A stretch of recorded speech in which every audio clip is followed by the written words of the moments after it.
Okay, I'm ready to roll. How's everybody doing? Mhm. All right, so let's call to order City Council Workshop, City of Saugatuck, December 10th, 2020. Please call a roll. Dean, Here. Leo, Here. Oh, Lewis, here. Peterson, Here. Stanton, Here. Trester, Here. Beckham. Here. There will be no agenda changes. For the public who joined us today, we're going to pass on the public comment section at this time. We have a tight time frame with our candidates and also a planning commission meeting at 7 o'clock that we have to make our Zoom station available for. If time permits, we'll have a public comment section at the before the meeting ends. So that being said, I'm going to turn over to head of our search firm, Frank Walsh, to give us any last minute instructions and to take it from there. With our first candidate today is William Gambill from St. Clair Shores. Welcome. You go, Bill. Welcome. Frank, take it over. Thank you, Mayor. The only thing I have is just to remind the candidates that we have 14 questions to get through, 2 from each council member. And then there will be an opportunity for the candidate to ask questions at the end if we're able to get through all 14 questions in the 40 minutes that's been allowed. So you don't have to be brief, but you don't have to go on and on as well to get through the questions. So with that, I would turn it over back to you, Mayor, for question number 1. Okay. All right. Aaron or Frank, are you going to be kind of loosely timing this, or kind of Yes. remind us along the way? Yes. If it Frank will be doing if it lags on too much, Mayor, if we're not proceeding the way we should, I'll speak up in between questions. Yeah, you push us along. Push us along. Thank you. Okay, thank you. So again, I'd like to welcome Bill Gambill, Assistant City Manager at St. Clair Shores. Welcome, Bill. Thank you, Mayor. Thank you, Council. You bet, you bet. I'll be asking you the first question this afternoon. So tell us a little bit about yourself so we can get to know you better. Well, as you said, I'm Bill Gamble. I'm the current Assistant City Manager at St. Clair Shores. I've been there about five years. Before that, I started my career in local government at the City of Warren. I worked there for 5.5 years. I also worked at the City of Detroit briefly. So 11 years of city government experience. I have my bachelor's in political science from Wayne State University and my master's in public administration from Wayne State University. Okay. Yeah, I'm recently married. I have a dog and I like running and hiking. So. All right. So Very good. congratulations. Thanks, Bill. This is Garnett. Please tell us about the project of which you're most proud and the way in which you were involved with it, and briefly describe your role. Well, the project I'm most proud, I mentioned on the questionnaire, was, I believe at the City of St. Clair Shores, we had a skate park that they were trying to have implemented for, I think it was since 2011. They were collecting funds, donations. And when I arrived at the city in 2015, they hadn't received a grant for probably been close to 30 years or 25 years. So that was one of the goals I had, was to get a MDNR grant for that project. And right before I started at the City of St. Clair Shores, actually a week or 2 before, a council member passed away suddenly.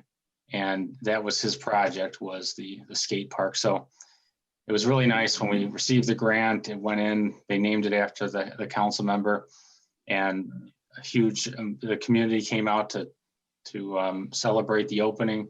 So it was really just a really nice project to be involved in. And since that time, we've had 3 of those MDNR grants for St. Clair Shores in the last 5 years. So it was a really nice project.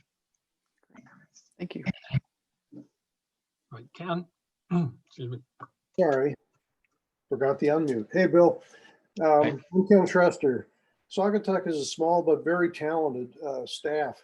This is not a community, though, where the manager can simply delegate. What experience do you have in working in a similar environment, small staff and lots of work? to do? Well, even though, so the city of St. Clair Shores has 240 full-time employees, but a lot of the projects I work on, I kind of work on myself. I do delegate a little bit of the work sometimes, but for the most part, I manage a lot of my projects. So I think that's going to be helpful. I also work with our building maintenance department very closely. There's only 2 people in there. We meet weekly. I give them a lot of autonomy. They have their list of work that they get from various workers and various departments. So they kind of manage their own work. And then when they need something, I'm available to help them if we need to, purchase something or get a contractor in to help them with a particular item, whether it be electrical, mechanical construction. So things like that. I think that working with departments and giving them autonomy gives me experience with a situation like you have in Saugatuck. Thank you. Lauren? All right. Hi, Bill. I'm Lauren Stanton. Really nice to meet you. Thank you so much for being here today. Although none of us really want to ever talk about our disappointments, can you share a project or issue that you led that did not materialize in the manner that you had planned for? Can you think of anything that might have happened in that way? Oh, there's always the vision and you work towards it, but sometimes, things happen. I would say kind of a smaller project, but I think we have in the community I work in, we have this area called the Nautical Mile. They were looking to do a bike share. We did an RFP for a bike share company. The first year, they had issues with their app not working. Then the next year, they had issues out of China not getting the bikes in due to some manufacturing issues with COVID.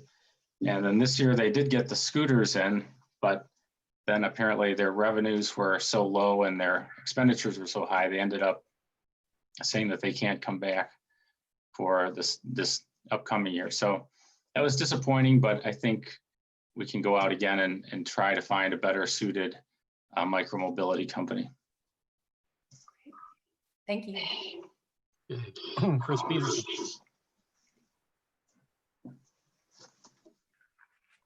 Chris, you're muted. Hi, Bill. I'm Chris Peterson. Welcome. Hello, thank you. What have you learned about Saugatuck since you first applied to be our city manager? Well, I visited before I applied to be the city manager several times, but I think going through and looking at kind of watching the council meetings, learning about the milfoil issues and some of the high water issues, I've learned a lot more. I looked at I saw the duckweed at Wade's Bayou by Douglas, and I think I've learned that the chain ferry is the oldest operating chain ferry. So I think things that I've witnessed before, I have a new appreciation for, and I've learned about the band shell, the ode to the big pavilion that's going to be going up. So I've learned that it's a smaller staff, very agile staff, and yeah, I've learned to appreciate a lot more. I went to Mount Baldhead, and I think the natural beauty of the area continues to put me in awe. Thank you. Thank you. Scott Dean. Thank you, Bill. Welcome to the various living rooms and kitchens in Saugatuck. Thank you, sir. Could you tell us what are the 2 main projects you would tackle in the first 90 days in office? I think looking at the priorities and some of the things on your capital plan, it seems like the Park Street project is one that council is very interested in getting going. I think I think that I did walk it a little bit. That's a very narrow road. I saw that you're kind of surveying to mark the areas, the boundaries. So I think that's one that we definitely take on. I think it's important to get a permit in for treating the milfoil issue. And then also kind of having the vision of getting, getting the duckweed down and the milfoil down. I think it's important to start budgeting for ongoing maintenance there with, I think, that underwater suction. Maybe you do that in certain areas. So just prescribing, that we're going to have those interventions where it's needed. And then I think another item too is getting ready for another high water season and making sure that, we look at areas where the erosion's, encroaching on perhaps a parking lot, that we have some sort of barrier in place, whether that be a concrete cloth. It doesn't have to be a permanent item, but I think we have to make sure that we don't lose any more of that asset and make sure it doesn't lead to a bigger repair that'll be needed later. So I think I would look at figuring out exactly where those interventions need to take place and then figure out the right cost that what we want to do. And if we need to do an Eagle permit, an Army Corps permit, let's get that in. Thanks, Scott. Holly Leo. Hi there, Bill. Welcome. Maintaining a positive and visible relationship with business owners is crucial. Please share your experience in cultivating an engaging relationship with the business community. Well, in my current position, we have several business organizations. There's a 9MAC association and there's a 9-mile merchants or a nautical mile merchants association. I attend their meetings. I kind of let them know about the different projects going on in the area, the plans. We renovated a beach house and turned it into a bathhouse. We talk about the programming that's coming up. So I think and then we find out what the businesses are doing. And I think those partnerships and seeing where making sure that the businesses are involved in the city events and the city is aware of what the businesses are doing. I think it's something where we can help kind of continue to create that atmosphere of just helping each other as a business community, as the city of Saugatuck, so that's part of the destination is visiting the businesses, knowing about that business in the area.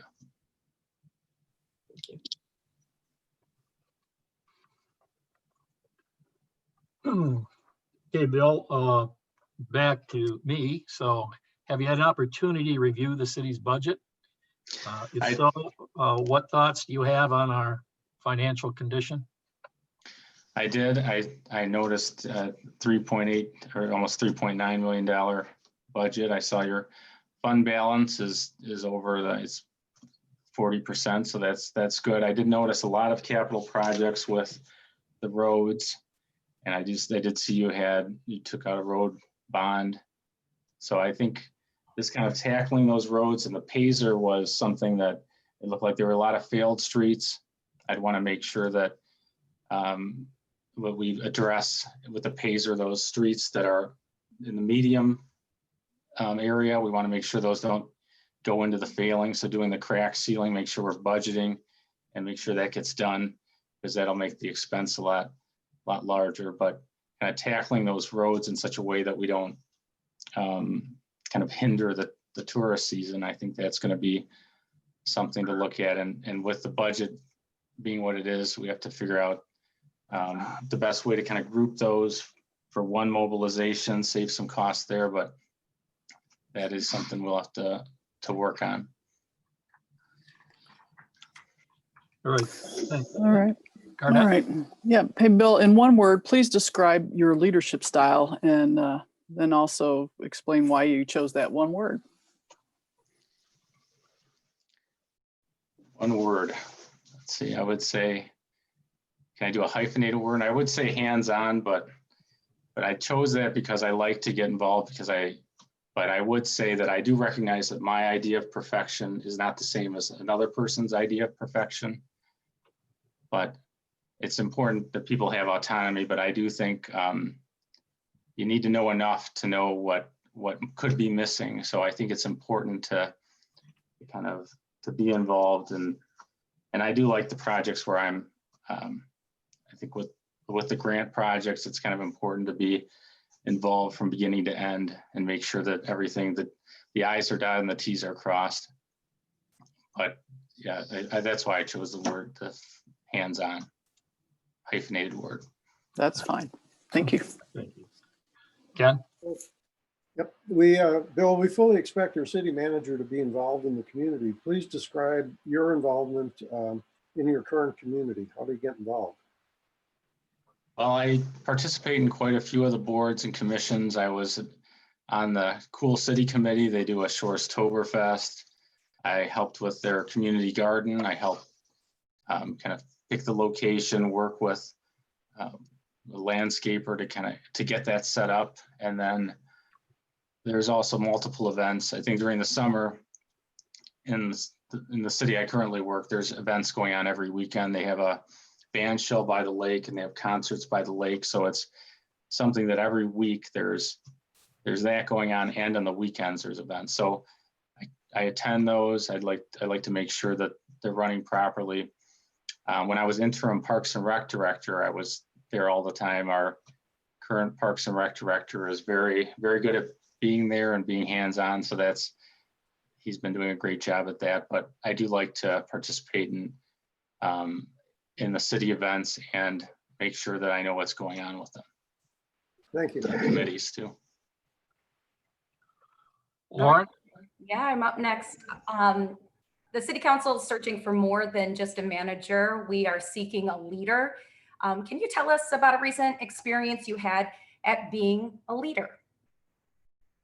Yes, I think it's been a challenging year with COVID and things like, it's just with high water, COVID, there's been times when I think a lot of staff sometimes gets kind of burdened down. It gets kind of focused on what they want, what they're working on currently, but we have to refocus them. I think one thing is I had to work with our communications department about allocating more time to the website. And I think we're starting to see that happen more and more. And we're starting to work on updating things, because that is the primary, what we're trying to lead the residents to go to when we don't want to have any more than 10 people in the city hall at a time. Thank you. It's up. I'm up. Chris Peterson. Okay, Chris? Having a community vision is an important component of success. How would you work with the city council, staff, residents, and business community to build a vision for Saugatuck? Well, I think the nice thing is there's a lot of, I looked at the tri-community planning document. I looked at the Parks and Rec master plan. So there's a lot of the framework is there, and it's rooted in, a lot of it seems like in history, and then, you know, the aesthetic appeal of the rural houses. And I think a lot of that's there. So I would just want to work with council and stakeholders to make sure that if there's a new trend coming up, if there's something that stakeholders or council are interested in, that we revise those documents, or we kind of, I think we should use those, but understand if something is changing. Thank you. Scott? Yep, thank you. Building a strong relationship with our neighboring communities is of paramount importance to Saugatuck. Could you please share some very specific steps you have taken in your career to build regional community partnerships? Yes, one thing that worked on it when I worked with the city of Warren was there was a trail, Connor Creek Greenway Trail, which went from Belle Isle and north through Detroit to Wayne County, and it never made it past into Macomb County. And the governor Schneider at the time was doing a Belle Iron Trail, which was supposed to be a trail through up to Iron, up into the UP. So I worked on that project. I had to work with Macomb TSC, the Wayne County TSC, the Metro TSC, and it was the Community Foundation of Southeast Michigan gave us funds, but it was for 10 years it sat dormant. And I noticed when we had that call to do this regional trail through the state, that I could use that momentum to create that trail through Macomb County. We were able to get the trail to go up Van Dyke to Centerline, and I believe Centerline's now going to be hooking into that.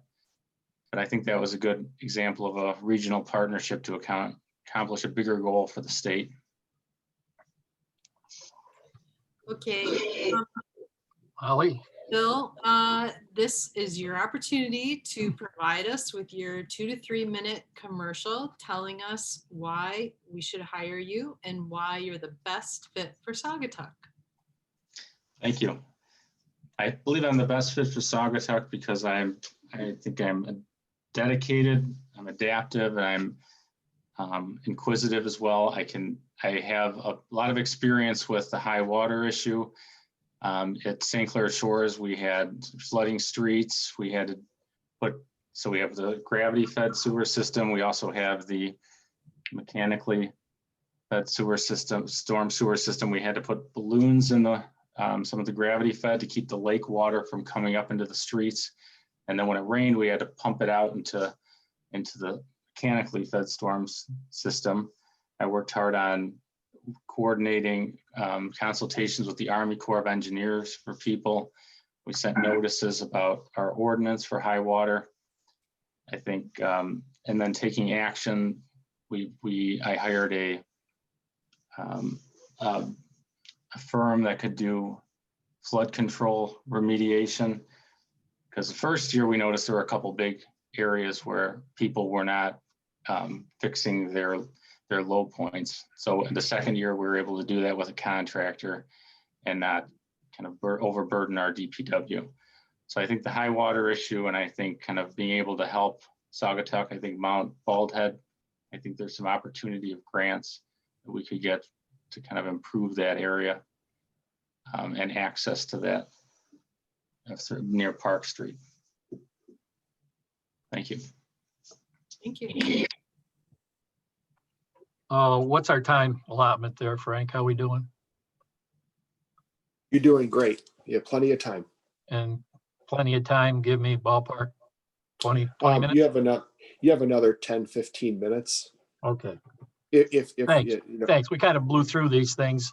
I don't want to certainly cheat Bill out of, extended time if it's available. So what about questions for us, Bill? Please let us have it. I was thinking about what would you say the top priority of the next 6 months, year to 5 years would be for Saugatuck, if the vision, would you say? Okay, well, let's kind of go around the horn. I think we have short-term needs and longer-term needs. Short-term would be getting you involved in the community, introducing you to our partners in other public service like public safety, sewer and water, and our partners in Douglas and Township. Get to know our staff, work with our staff, and start preparing for the summer season, and to pick up on the current projects that we currently have in the pipeline. We basically, I think, have 3 to 4 that will need some attention. I won't expand too much on those, but that's kind of what I'm looking for. Ken, you want to add anything? No, Bill, you said it well. I think our number one priority at the moment is what we're doing right now today. Okay, Lauren? Yeah, Bill, just, what the mayor had said is, we do have a lot of projects that I'm new to council this year, and but I have been attending city council meetings for several years now as a business owner. And I think we just have a lot of projects that aren't to fruition yet that we'd love to see a city manager take those on and help us along the way. And, with experience in grant writing and that sort of thing, we really could use some help with all of that and move some of these projects forward. Chris? I agree with what's been said. I think pretty much what we would like to do kind of follows the line of all these questions. We'd like a vision. We'd like you to interact with the staff. But also one of the things that happens, and I'm sure you're aware of this, we have a lot of little fires too. And so we need someone that's flexible both ways and can cook long-term, but then pick up the short ones and get them settled fast. Thank you. Scott? Thanks. One of my big rules in business and public service is no surprises. And I can tell you the residents of Saugatuck do not like to be surprised by their government. And so I think improving our communications is absolutely critical. And I'm very interested in us finding a way to push information to our residents better rather than forcing them to kind of go hunt it out for themselves. That's a big priority for me. Holly? I would say strengthening our relationships with our merchants. We're 100% tourist economy. Looking at some sort of economic development, DDA, PSD, redevelopment ready, Main Street, somebody that's sort of fluent with MEDC. That's important. Trails, we have a very contentious bike trail that has been in the hopper for years that needs to be connected to Douglas and the township. And also we're looking at, we have a lot of parkland, and we need some dynamic attention to all of our parks as we go forward as a tourist community. So. All right, thanks. Garnett? Yeah, everything that everybody said, just a few things to add. I really want someone who can help us acquire the grants, the low-hanging fruit, if you will, that's out there, that's available, that just needs to be pursued. That's, I think, will be very important. It will provide and support and supplement our funding. I think it'll be very important to work with council to look at our priority projects and together develop a plan moving forward so that the manager's not really left to it, him or herself.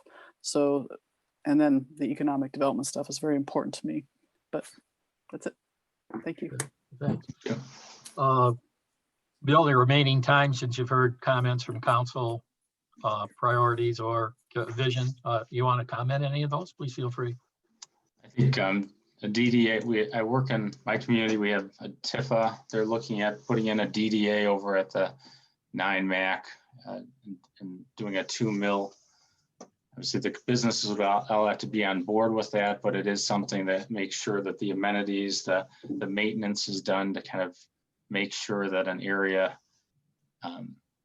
is kept up. You have the flower pots, you have the, if they want speakers, and I think it can definitely make it a more attractive area for visitors, or just make sure that things don't, maintenance is handled. So that is something we can look at. Okay. Frank, how's our time? Good. It's probably a good time to open it up to Mr. Gambill to see if he has any closing comments or thoughts or follow up to any of the questions that he's been asked or any comments that the council members have brought up. Well, I appreciate you all answering that last question, and I just appreciate all the time you took today. I think there's a lot of exciting things going on in Saugatuck. It's great to hear about the band shell going in. We've had donations from community members at my current community, and I know that's something that you want to be able to show that you put in when they bring money. So I could see that it's definitely a top priority if brought on as your city manager to get that in. And I think I'm just looking forward to work with you on the high water and the grants and figuring out how we can work on these roads too. All right. Okay. Thanks, Bill. Frank, last comments, or are we ready to? We're all set. On? We can move on and prepare for the next interview. Okay. Thank All you. right, Bill, on behalf of the city, thanks again for your application and taking time to share some information about yourself. And I'm sure Frank will be back in touch. Thank you. Great. Thank you very much, Mayor and Council. Thanks, Bill. Right. Thank you. Have a good Great to day. meet you.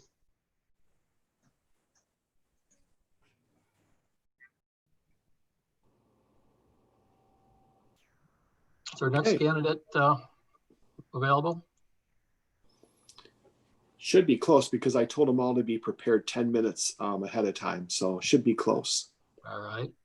Okay. Frank, did that flow and everything work for you? Okay. Perfect. You know, some Okay. are going to talk a minute and a half, and some are going to talk 3.5. Okay. Yeah. Yeah. Absolutely. It flowed perfectly. And our next candidate is Leslie. Leslie. Got it. Mhm.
I think Frank is talking.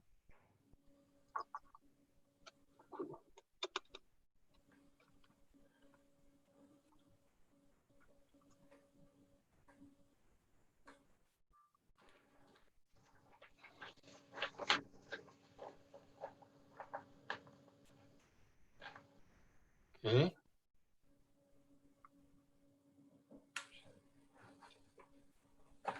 Leslie. She was there. There, and she fell out. Give her a second to get back in. Okay. Frank, are you back with us? I am. All right. Okay. We had Leslie for a moment.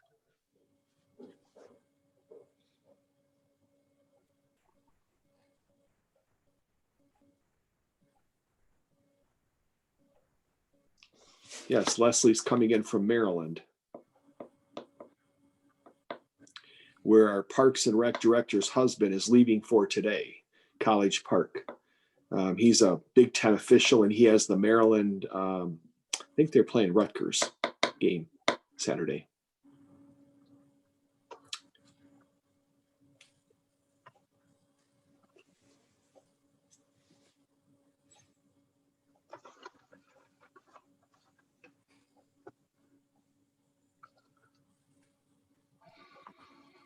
Okay.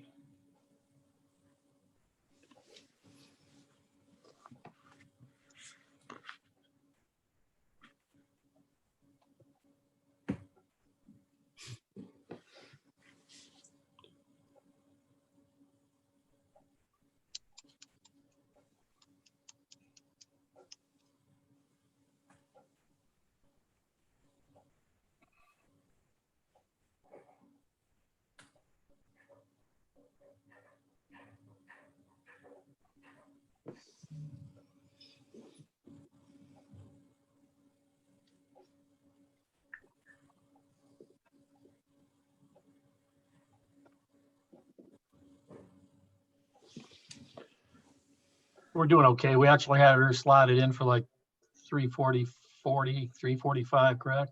Right. Yes. Okay. Yeah, we can be patient. Yeah, we have plenty of time because we should finish by 5:15 is our last interview now, so we should finish by 6, Mhm. and that'll give you plenty of time to decide what you want to do before 7:00. All right. Fine.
Frank, Yes. could you explain to me again, she might be running late because of what?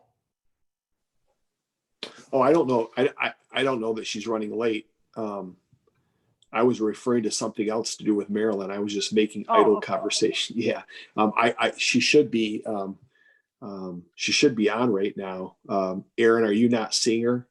She was connecting and had the connecting dots, and her video was starting to share, and then she dropped out. So I'm assuming she might be having technical problems. Okay. Good, Yeah. thank you. I totally misunderstood. But she was there very briefly. Okay. It seemed like she never got fully connected in. Okay. Yeah, when she came up, I had a message that showed, I don't know if anybody else saw it, said that she had to Okay. unlock or mute or demute herself or something. Yeah, I just got a note from her here. I'll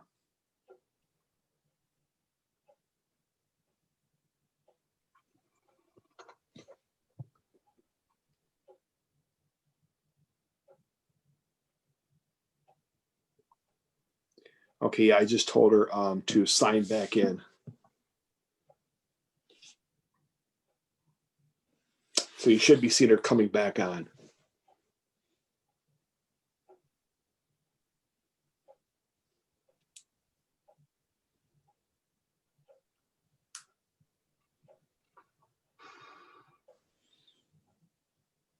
And just a reminder, she's been in Public Works and she's in Hyattsville right now as the director. And before that, she was in Greenbelt, Maryland. There we go.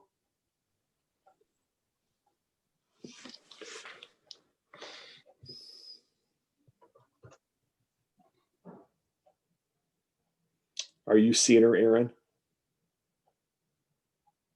No, sir, I am not. And you should be an admin, so you should hear a little Yeah. kind of ding dong Yeah. when she does show up. Okay. Let me know if you want me to go to that next page of her resume or her cover letter.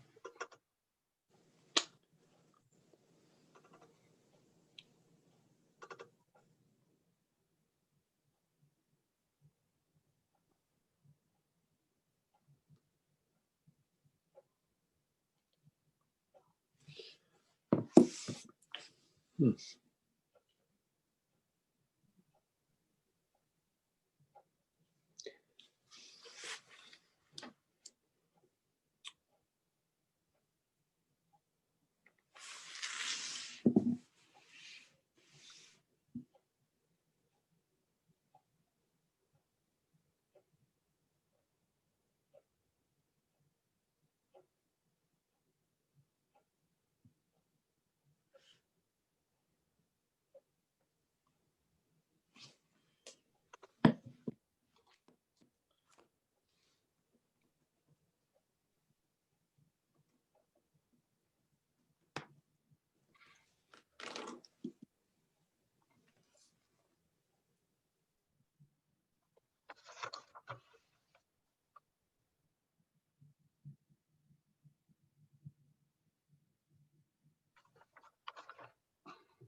That's one of the most frustrating things is when you can't get through. Yeah. Here's what In happened. this I just situation, you have deadlines, you know. It's just, Yeah, I just talked to Leslie. What happened is she inadvertently she got into the meeting and then was popped in. there we And go. so she didn't want to be in the interview, so she shut right down. Now she's getting There back. you go. She's just coming in right now. Great. Here she is. And we can go back to the other screen when you're ready, Aaron. Okay. Good afternoon, Leslie. Can you hear us? You got to unmute yourself, please. I can definitely hear you. All right, there you are. All right. Well, thanks for joining us. Thank you. Bill, you have anything, or Frank, you have anything to say? You want me to just kick it off? No, it's just good to see you, Leslie. I think we've talked probably 15 times over the last 2 or 3 weeks, and it's finally good to see you and everything like that. 7 council members, and they each have 2 questions, and take your time in responding to them, and we'll get through them, and then there'll be time for you at the end. So I'll turn it back over to Mayor Beckham. Thank you. Well, welcome to Saugatuck, Michigan via Zoom, Leslie. Mark Beckham, and I'm the current mayor here at Saugatuck. I'm going to kick off the questions for you. So please tell us about yourself so that we can get to know you a little bit better. Absolutely. And thank you. And thank you for considering me for this position. It's muchly appreciated. So I live in the great state of Maryland. Starts with an E, like me, M like Michigan. So currently I am the director of public works for the city of Hyattsville. We're about a mile out from Washington, D.C. So it's a fairly built up metropolitan area. The city is about 3 square miles. It's a lovely place. There is a historical district. Hyattsville has a tremendous amount to offer. It's an incredibly diverse city. Currently, as the director of public works, I oversee 5 different divisions, and I have 5 direct reports. Our operating budget is about $5.5 million, and our current capital budget is $15 million. That includes the renovation of our Department of Public Works, which is just completing, and a new police headquarters, which will be built in 2021. So very busy city, lots happening. I have 11 council members, 1 seated mayor, 10 council people, fabulous people, wonderful, very, very easy to work with, but lots coming at us all the time because we have 2 council persons per ward. Before that, I was the assistant director of public works for the city of Greenbelt. Greenbelt's about 5 square miles, has a little over 300 acres of green space, forest preserve, which we took very good care of. I still stay in contact with all my colleagues at Greenbelt. It was really a wonderful place, and I left there feeling good about my move to Hyattsville by keeping ties with the city of Greenbelt. I oversaw all of the parks division. The only division I didn't oversee was building services and streets. I oversaw everything else and the green infrastructure within the city. So in a nutshell, that's been my career for the past 15 years.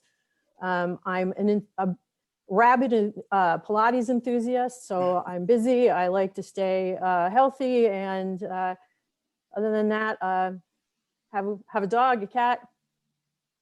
Love Maryland. All right, thank you. I'd like to introduce Garnett Lewis, our Mayor Pro Tem, with the next question. Hi, Leslie. Nice to meet you, Good to meet quote you. unquote. Please tell us about the proudest project you've been involved with and briefly describe your role. Absolutely. There has been so many shining moments for me and for my staff. We do so much, but I think I would have to say that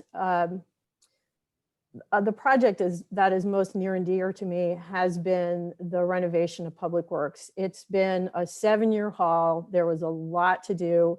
There was a lot of utility connections that we had to unfortunately work with outside utilities to get those done. That was a 2-year process.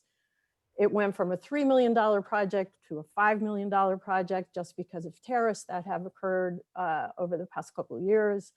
The council, our council, because we have such an absolutely fabulous staff at DPW and an absolutely wonderful engineer and contractor that's working with us. It is now, we are 3 weeks away from being in the building. So I think there are many other things that have happened while I was there, but this this is supporting the people who are the critical support to the city of Hyattsville. I'm extremely proud of this project. Okay. Introduce Council Member Ken Trester with the next question.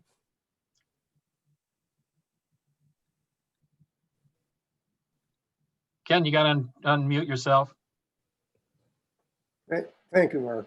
The pitfalls of Zoom. Hi, Leslie. Hey, Ken. Good Oh, to I'm meet sorry, Member Chester. you. Saugatuck has a small but very talented staff. This is not a community where the manager can simply delegate, however. What experience do you have in working in a similar environment with a small staff and lots of priorities to address? Absolutely. So when I started at Hyattsville, my staff was half of what I have right now. So we've grown exponentially over the past 8 years. I'll be there 8 years in March. And it's, you roll your sleeves up, you get in there, you gain the trust, you communicate appropriately, you do all the things people need, you create a fearless. That means that people should be able to speak up. People should be able to speak out. And, I can tell you on many of the parks projects, I was out there in my work boots and my work gloves and putting the pedal to the metal, because that's what it needs. You can't rest. Even our city manager, she's always there for us. She's always there to support us, to make our lives easier. She comes to events that necessarily some people wouldn't, but that's what makes it. It's your involvement in the community. It's your involvement with your staff. It's being honest and upfront and transparent. And I think that always makes good transitions. When I transitioned from Greenbelt to Hyattsville, same thing. I walked in, I said, okay, let's do this. Let's talk. Let's make this a good working relationship. And for the past 8 years, I've gained the trust of all of my staff, who I think the world of. Thank you. Good Okay, answer. thank you. Absolutely. Next up is Councilperson Lauren Stanton. Hi, Leslie. Thank you so much for Absolutely. apply for this position. Although none of us want to talk about our disappointments, can you share a project or issue you led that did not materialize in the manner you had planned for? Certainly. So I think that happens many times, and unfortunately then it's plan B, and you hope for that plan B will come to fruition in a way that is hopeful and positive. When I began, there was a project on the table. It was approximately a $5.5 million streets project. And the original plan was to have green streets and sidewalks and all these beautiful things. And it's a subdivision of the city that had been added to the city through I always forget that word, I'm really sorry, but it had been added to the city in the 2010 annexation. It escapes me. So there was a lot of pushback on this project. I met with the residents. We talked through the existing plan, which they didn't like, and the plan completely went full circle. No green streets. We don't always want sidewalks. And so the really strange thing is that as difficult it was, if I met in people's homes, I shook hands, I said, let's work through this. What do you want? Ultimately, we will be finished the project this year with a awesome green street, awesome buyer retention, and everybody, the neighborhood loves it, the people love it. So it kind of did this full circle, but it was pretty tough, and it was really interesting and often difficult to work through just because people were so passionate about having this project forced on them, which you don't ever want to do. You want to sit down, you want to talk about, you want to have community input. Awesome. Thank you. Absolutely. Councilperson Chris Peterson. Hi, Leslie, welcome. Thank you. What have you learned about Saugatuck since you first applied to be our city manager? Wow, what an amazing place. You know, I'm so impressed by a city of your size, which is, it grows exponentially, apparently in the summertime, but you have this beautiful commission to, you know, on making sure that development is looked at, and it's looked at in a sustainable way. You're working on recycling and all those things from the environment.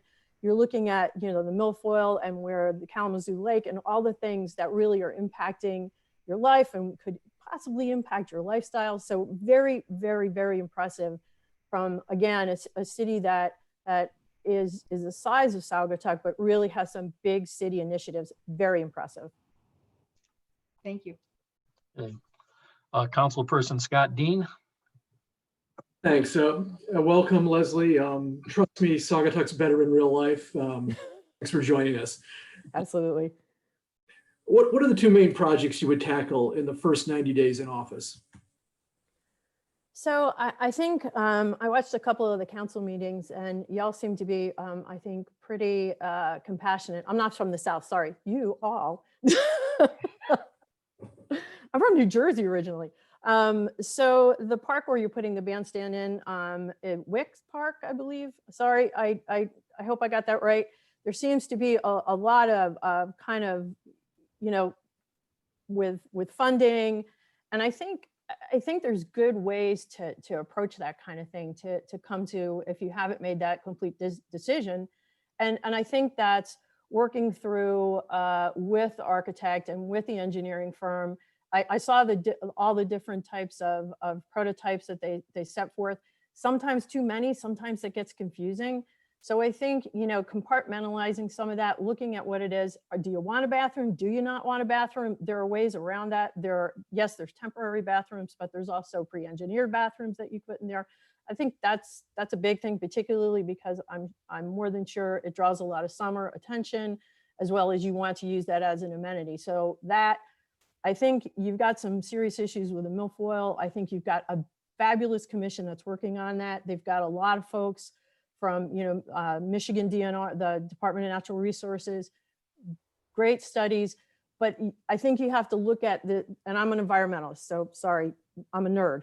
You have to really look at this from a global standpoint. And that means, you know, not just the sediment running into Kalamazoo Lake, but all the things, the water column, all the dissolved oxygen, all of those things that impact that in a holistic sense, which then you start to battle that as you can financially, as well as looking at what dredging has done and what dredging will do, because dredging isn't always the answer. It's the upstream impact. That's the answer to often sediment influx. Thanks. Thank you. Councilperson Holly Leo. Okay, maintaining a positive and visible relationship with business owners is crucial. So can you please share your experience in cultivating an engaging relationship with the business community? Oh, absolutely. So I'm not, you know, we have a division that works with our businesses, but I'm out and about probably more than any of the other directors, except for our director of community, of recreation. So, you know, you go in and you go and you talk to folks, you utilize their businesses, you ask your staff to use our different restaurants. And I think you cultivate a good working relationship by working with people within the community whose livelihood is their business. And we have many small, single-owned businesses, smaller businesses. That's Hyattsville. We do have a few big box stores, but they're not in historical Hyattsville. So I think it's that same working relationship you do with your residents. It's that same thing. I think you have to, just with residents, you have to be open, transparent, talk about the challenges of businesses, particularly in the time of COVID. It's been difficult. We've supported our businesses. I know we work with all of our it's called SoHi, which is a small collective of smaller businesses, supporting them, making sure that they have appropriate parking, making sure they have appropriate lighting, that it's safe, that we're advertising their businesses as we can, because the city has to stay kind of out of that. But I think it's just, it's important to have, particularly from the city, wherever and however we can support businesses is, I think, integral to the success of the city. So there has to be that good working relationship with any of the businesses. And we have, again, many small businesses in the city of Hyattsville. We don't have many, I don't think, probably the same type of business structure with bed and breakfast and certainly short-term rentals, but we've got a lot of small business in the city of Hyattsville. Thank you. Okay, we're going to make our second round, starting with myself. Have you had an opportunity to review the city's budget? If so, what thoughts do you have on our financial condition? So I didn't get it. Yes, I took a look at the budget. It looks in line. Apparently you have your audits in line. I think as far as I believe your tax rate or your millage has gone down. That I think is happening all over the United States, just based on what's happening with the city of Hyattsville. You look like you're in pretty good shape. I would say, looking at larger projects, probably you need to look for alternative funding, alternative private-public partnerships. Those are the things to enhance some of your projects as well as your budget.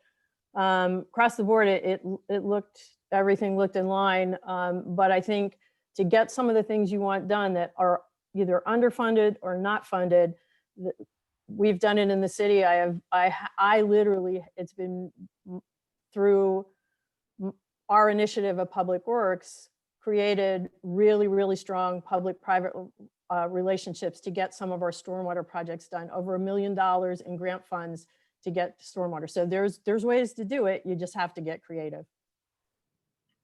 Okay. Ken Trester? Oh, I got the next one, Mark. Oh, I'm sorry. I missed somebody. It's all My good. bad, sorry. It's all good. It's all Yeah. good. And Leslie, in one word, Darn it. please describe your leadership style and why do you choose this one word? Kind. Okay, tell us why. I think because you have to be. I think that's the one way that you are able to be able to have people believe what you're saying. You can use transparency, whatever, but kind means that you're coming at people with a positivity, with care, with all the things that we need for each other, particularly right now. I like people. I'm a people person. And I think that kindness for each other goes a very long way, particularly when you have to see everybody day after day after day. We just need to be kind to each other. And that's how I live my life. And I think you could ask most of my staff that's how we operate. You make a mistake. Okay, we made a mistake. It's not the end of the world. Let's figure it out. All right, thanks. Okay, Ken? now it's me. We fully expect our city manager to be involved in the community, very heavily involved. Could you describe your involvement in your current community? Oh, absolutely. I think everybody knows me. I'm on the streets like, Leslie! There's 20,000 residents in the city of Hyattsville. By far, I don't know all of them, but I get stopped all the time. How are you? What's happening? In fact, we had a couple of our folks at Public Works, unfortunately, test positive for COVID-19. And there was this outpouring from hundreds of people. How can we help you? What can we do? Leslie, what can we do for you? And it's because we're the face of the city. And I think that's important. I think involvement with people, even when you can't be face-to-face, you can still take a digital platform like we have and we have at the city and stay connected with your residents. I think it's so crucially important for their understanding of city operations. People call me, hey, what's happening with this project? Absolutely. Let me tell you about it. Let's talk it. Do you want to go have coffee? And that means that I love Hyattsville. You know, I call it my city. I call it my public works, which is, you know, serious ownership, but what an amazing place. You know, if I transition away from there, if I move from there, it'll always be a piece of my heart, just like Greenbelt. And it's because as a municipal worker, that's who you are. You should like people. If you don't, maybe you shouldn't be in municipal government. Thanks. Sure. Lauren? All right, Leslie, the city council is searching for more than just a manager. We're looking for a leader. Can you tell us about a recent experience you had in being a leader in your community? Oh, absolutely. You know, I think if I've learned anything is particularly with Hyattsville is that it really is about how we move together interdependently with each other. And so the council leads us, but we advise the council. I think they look to us to give them appropriate advice. And if, as a leader, if I don't have it, I shouldn't say, well, blah, blah, blah. I should say, I need to find that for you. And I think that's a really important relationship, particularly with municipal leadership, and municipal leaders is garnering that so that we can collectively, and it's a collective, it's not, leadership isn't one person, it's a collective. And I go back to that fearless thing. We have to be able to talk honestly and in a transparent way so that we're all on the same page. And if I learned anything, particularly with 11 seated people, that's exactly what works. Fantastic, thank you. Ms. Absolutely. Peterson? Thank you. Building a strong, having a community vision is an important component of success. How would you work with the city council, staff, residents, and business community to build a vision for Saugatuck? So when I was reading through some of the things about Saugatuck, you were talking about connectivity and walking connectivity. And one of the cool things about Hyattsville is, you know, our vision statement is a world within walking distance. So those are the things you start to look at. What do you want connectivity? Is it walking connectivity? Is it your tourism? Or these the things that are most important? Is it a collection of that? And how do you then make that the moniker or the vision statement or whatever that is for Saugatuck? I think there's so many cool things happening in Saugatuck that is it that connectivity? Is it your ability to traverse the city appropriately, safely? Are your roads, is it that roadway network that should be safe and put together? But those are the things collectively with your new city manager that you all need to kind of move through. What is it? What is it the thing that makes Saugatuck the best it can be? And I know.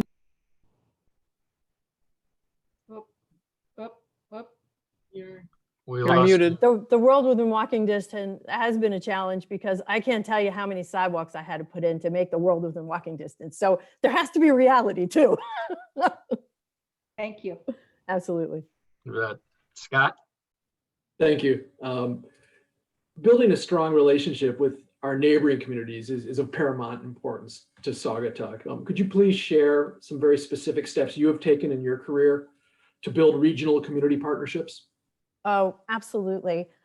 So Prince George's County in the state of Maryland has the most municipalities of any county in the state of Maryland. And so I have many, many close neighbors, Mount Rainier, New Carlton, Greenbelt, my buddies in Greenbelt.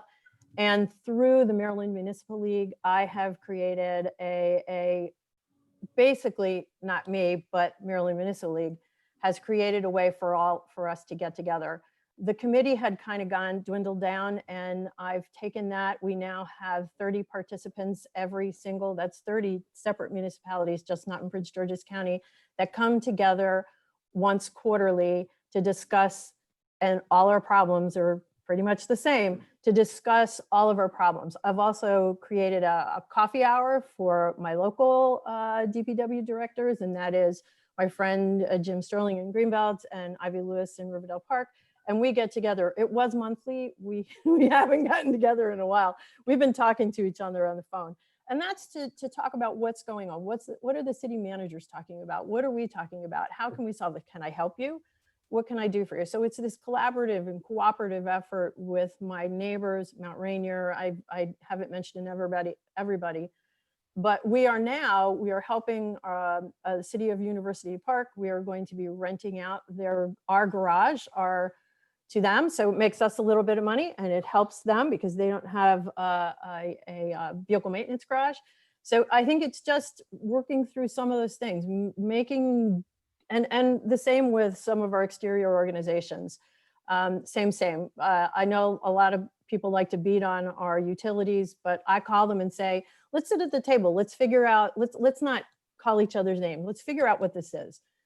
Very important ongoing relationships, I think, with multiple agencies is critically important to my ability to get things done. All right. Holly Leo.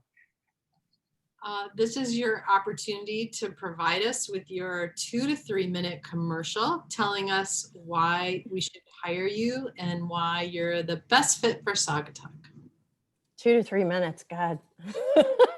I'm typically short and to the point. Why should you hire me? Well, I have a wealth of experience. I can sing like nobody else can sing. Don't you want a city manager who can sing? Come on.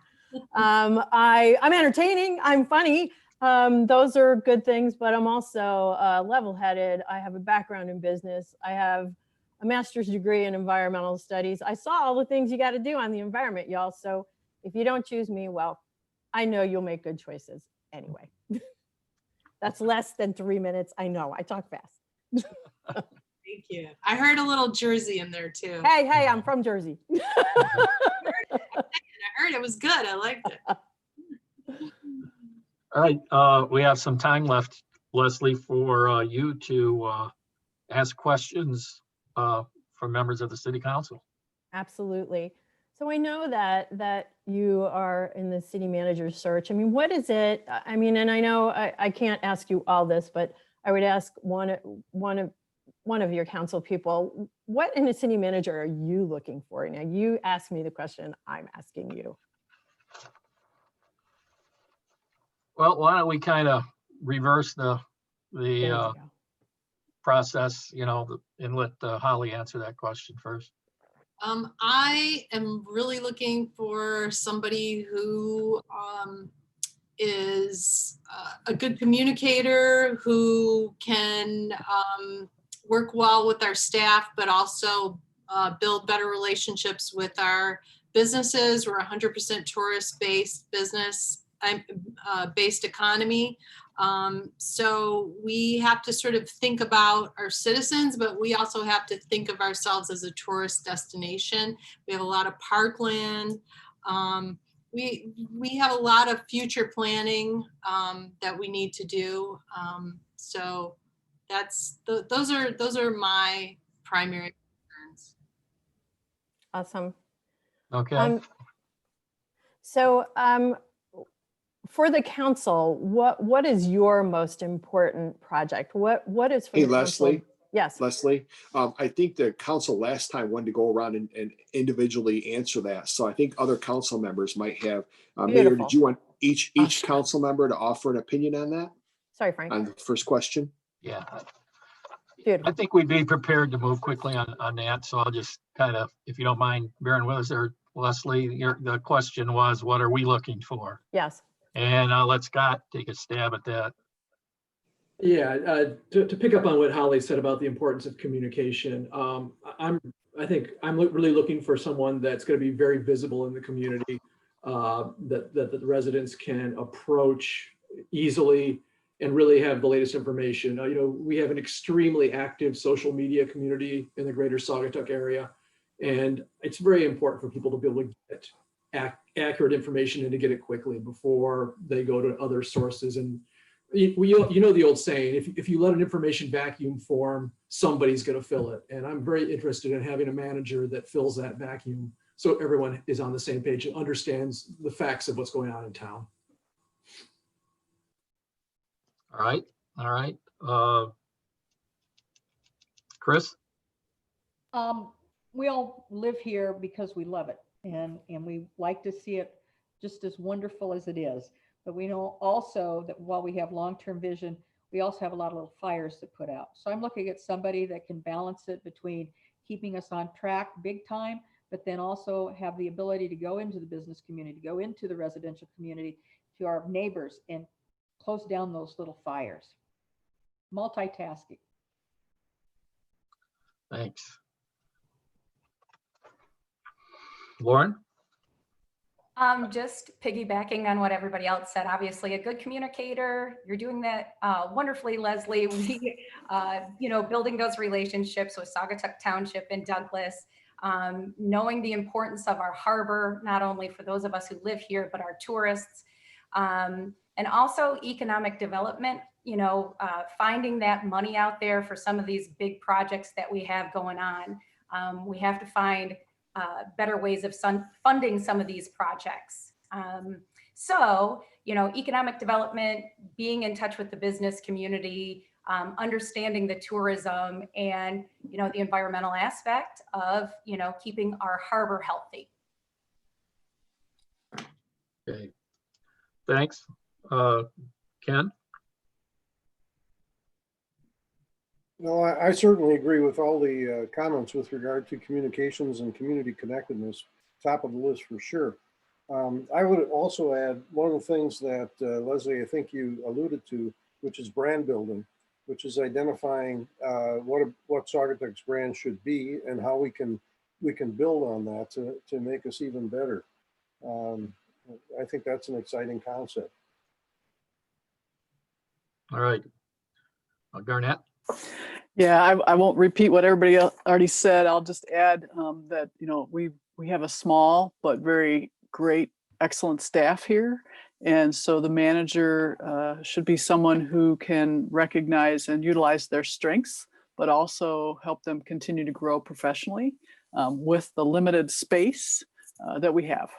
So certainly able to do that. Okay, thanks. And I'll kind of build a little bit on the staff. Can you drive a snowplow? Can. All right, I say that half tongue in cheek Oh, because no, I still do. I mean, occasionally when I need to, I'm behind the wheel. Yeah, All but right. I do. I've plowed snow for years. being resourceful, kind of building on Garnett and my tongue in cheek comment is that we lost a snowplow driver this week. Oh, geez. We have 2 in the city. And we can get anywhere from 95 to 105 inches of snow per season. So how would you assist the city, our Department of Public Works supervisor in that capacity? You get in the truck and you plow Besides snow. getting into the driver's seat. Well, in an emergency, yeah, that's exactly what you do. I mean, you act. You don't sit back, you just do it. If you know how to do it, you do it. I would say, you really are going good recruiting and finding good people. We do that all the time. You just have to be creative at trying to find people that you're going to want to work for Public Works, which because it's pretty stable and, the government work doesn't always pay the best, but typically has good benefits and it's stable work. We have like a 0 turnover rate in Hyatt's at Public Works. So that's really nice. Okay, good. Now that you got this variety of what council members looking for, do you want to build on anything or expand on anything? We got please. like maybe 5 minutes. Super. So I would ask the question, because you asked it of me. I mean, what's the most important project? Because I know you have a list of things. I do know that economic development's critically important. But I would say from a project standpoint, what's the most critical for the City Council of Saugatuck? Yeah, well, I guess I'll answer that. We've got short-term needs. Having the city manager start ASAP, getting to know the staff, getting to know our neighbors and other community leaders, getting to know our fire department, which is a separate entity, Our sewer and water department's a separate standalone entity. Still, there has to be cohesive and working together, and you get to need to know those very important people in the community. Obviously, working with our staff, getting to know our staff. As mayor, I'm hoping that once we get a city manager on board, we can get into some planning sessions to zero in on some short-term priority projects, which I already have gotten in place, which you referenced, a couple of road projects, and then some longer term, and then getting involved in preparation for our summer season. Operation of Oval Beach, we probably, I don't know, triple or quadruple the needed employees we have to have in the summer. So that's a challenge. And so that's kind of like a year's worth of work.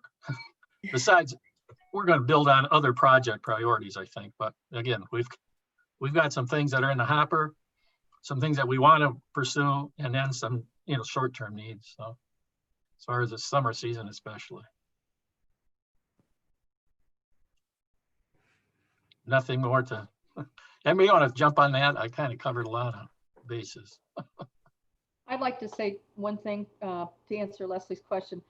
My two priorities are kind of interconnected. COVID is having a horrible effect on our restaurants and shops and everything, and we have milfoil in the lake. So we need to make sure that those two stay strong. Our harbor is what makes us a harbor town, and people come here to view that beauty, but they also come here for the recreational, the entertainment, the shopping. So anything we can do to make those two stay strong, for me, is my priority. That's a good priority. Other council people, please just chime in.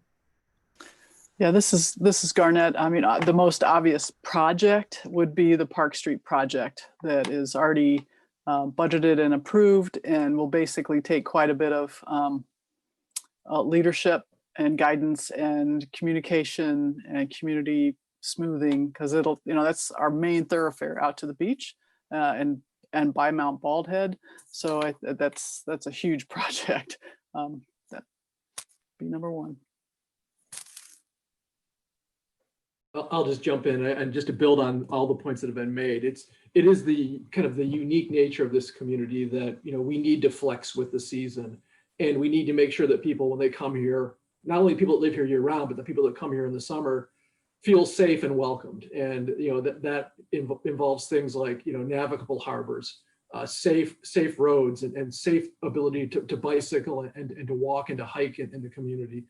So our ability to flex with a town that goes from less than 1,000 people to several thousand people on any given weekend, it's a lot of work, and it's important that we do it right.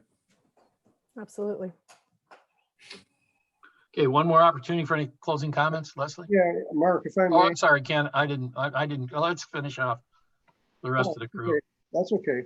Well, Leslie, obviously you have lots of experience, and you could go lots of places. I guess rather than reiterate what my colleagues here have said correctly, I kind of like to ask you, of all those opportunities you might have, why would you pick Saugatuck with all of the problems and challenges that we just talked about?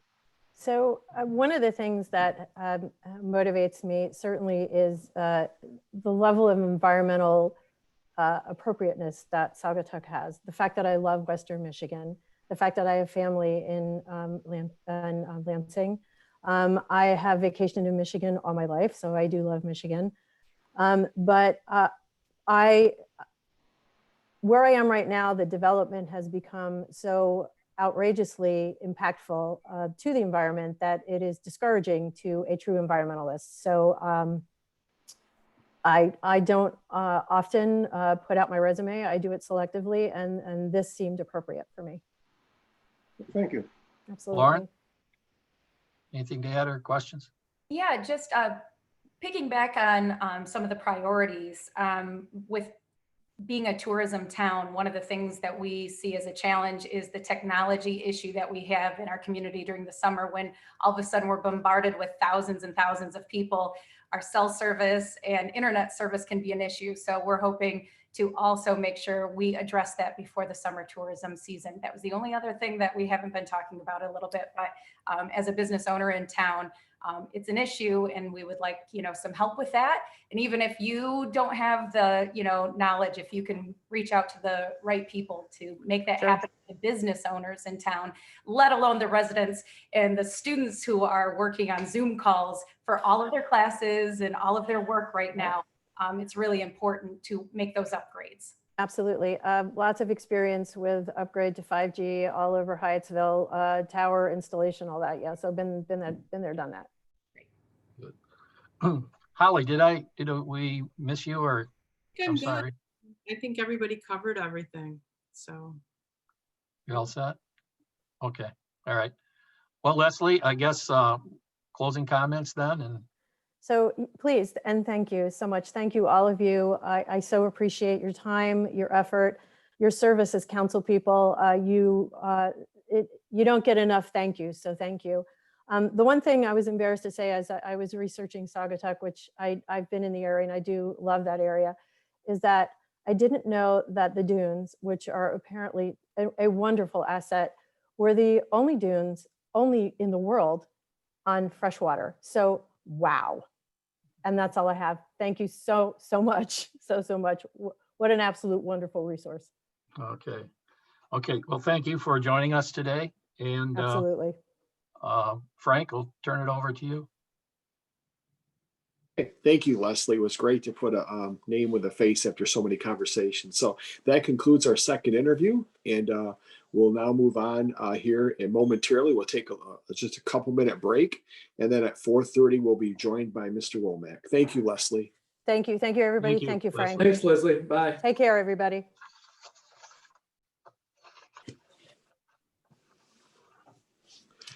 Great job. We're moving right along. It's working very smoothly. And you want to take a couple minute break, Yeah, why Mayor? don't we take, I got 5 minutes, an easy 5. Okay.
Are you ready for me to let Mike in? Waiting here for Ken to join us. I don't see any reason why.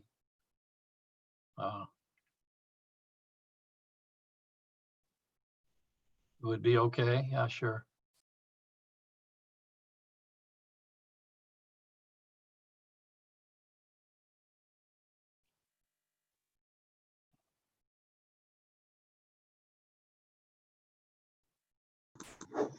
Howdy, everybody. Can you hear me? Can hear you okay, Mike. Yeah. Welcome. I think we've got all our council people back. Frank, you want to start off, please?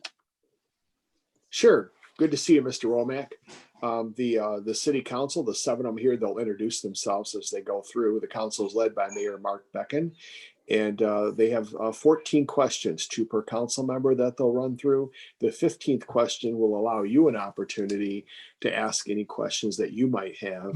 And then there's time for follow-up and closing comments after that. So we have 45 minutes to get through 14 questions. So you have plenty of time to answer them. And I'll turn it over back to you, Mayor Beckham. Okay. All right, thank you. Mike, is it okay to refer to you, Mike? It says Mike on your screen. Is that good? Or would you prefer Sure. Michael? Sure, just don't call me Michael James. I'll know. All right. Okay, or MJ, huh? Okay, Mike, Mark Beckham, I'm the current mayor here in Saugatuck. So please tell us about yourself so we can get to know you a little bit better.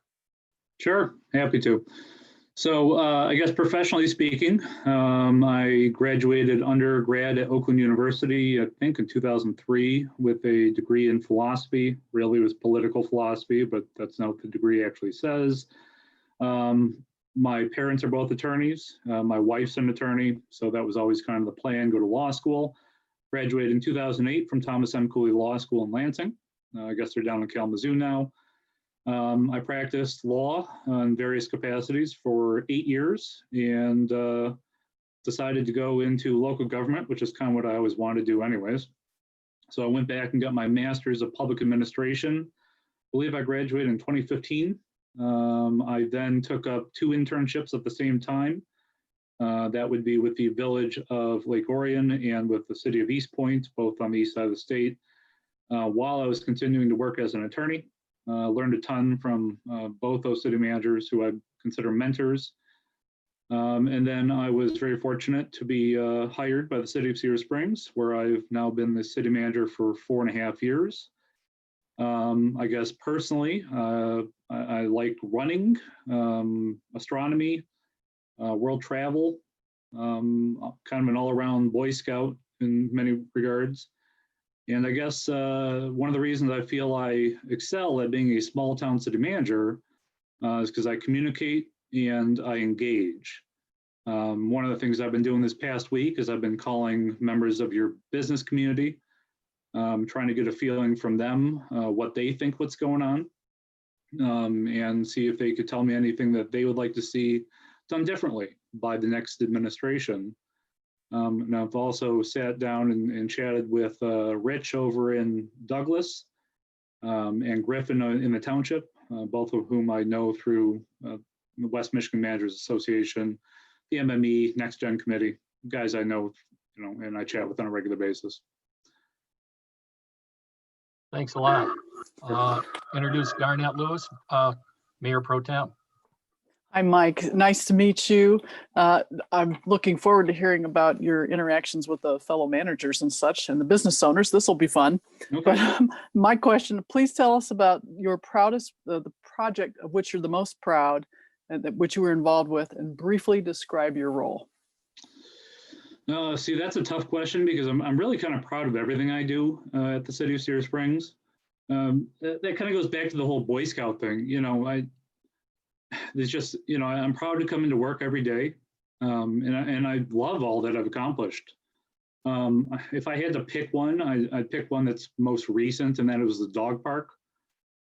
So the city it's got a lot of apartments up in the second floors of buildings downtown, and we've got a problem with people just kind of letting their dogs run loose.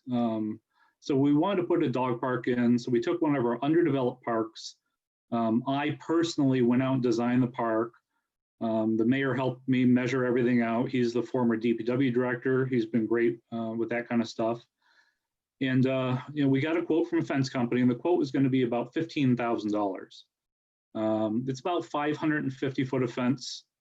And I just said, that's a little too much for my tastes. I'm personally very generous with my money that belongs to me, but I'm a little stingy when it comes to the city's money. So I went to Menards and I said, well, how much would it cost to get 500 feet of fencing, all the appropriate gates, et cetera, et cetera. And it came out to about $3,500.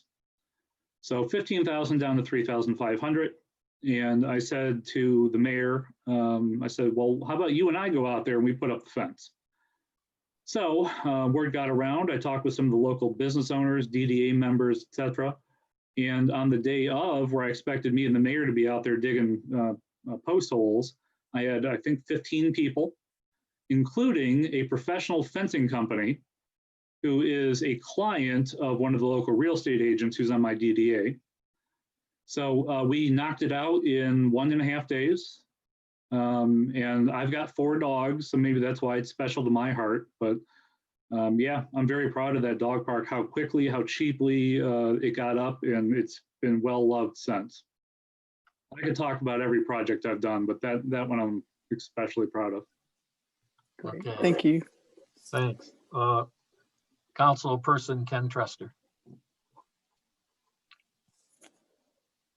Mute, Ken, unmute. No. We laugh about this because I was the last mayor, so I never muted my machine, and I still am not back in the habit of unmuting. I'm sorry. No, it's fine. I do it too. Yeah. So Mike, Saugatuck has a small but talented staff. This is not a community where a manager can simply delegate. What experience do you have in working with a similar environment?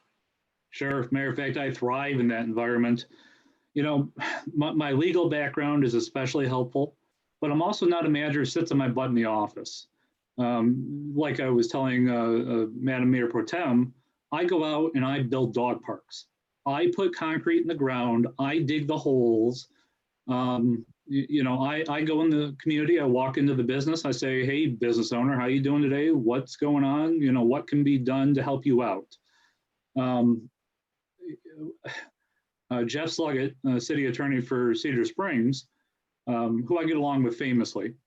I feel bad for him because with my legal background, I'm able to do some of the legal work that I think a normal attorney manager would turn around to the city attorney and say, hey, can you take care of this for me?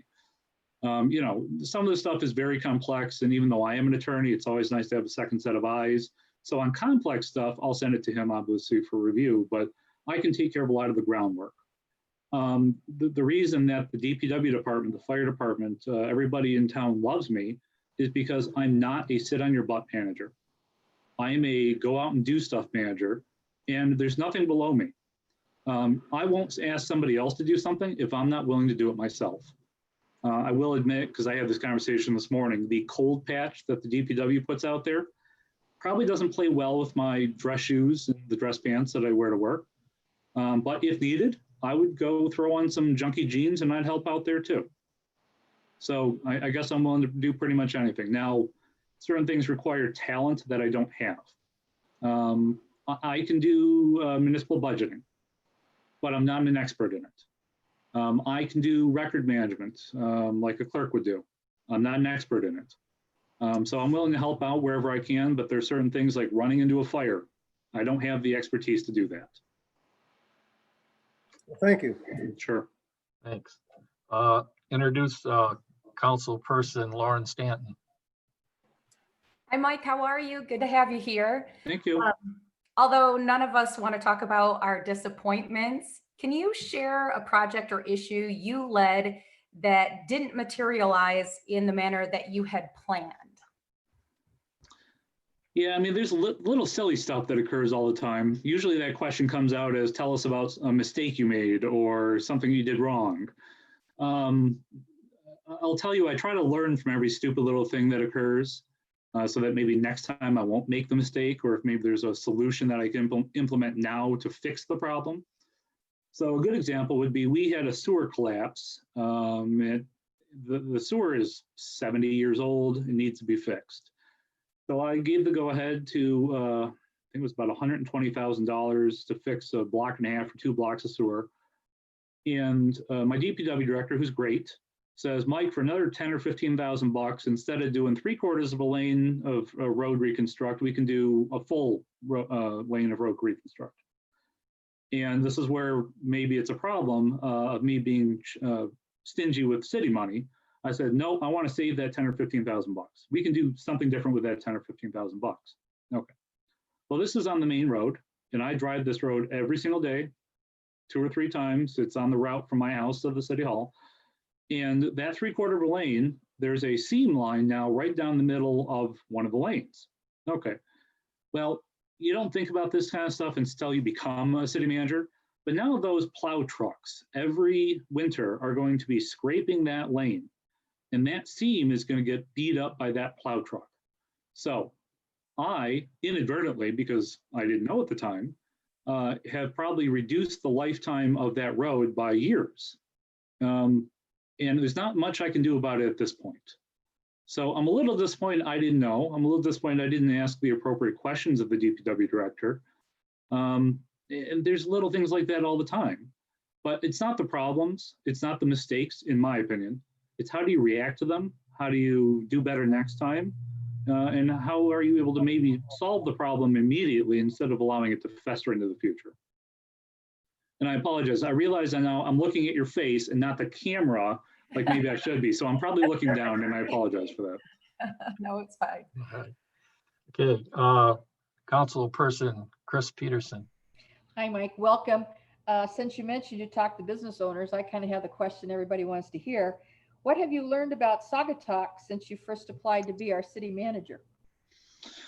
What have I learned about Saugatuck? So I've been visiting Saugatuck for 30 plus years. There's still a 3 in the beginning of my age, so that should tell you how long I've been coming there.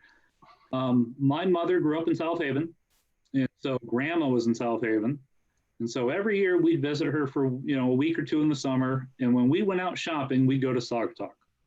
When we tired of the South Beach in South Haven, we'd go up to Oval Beach.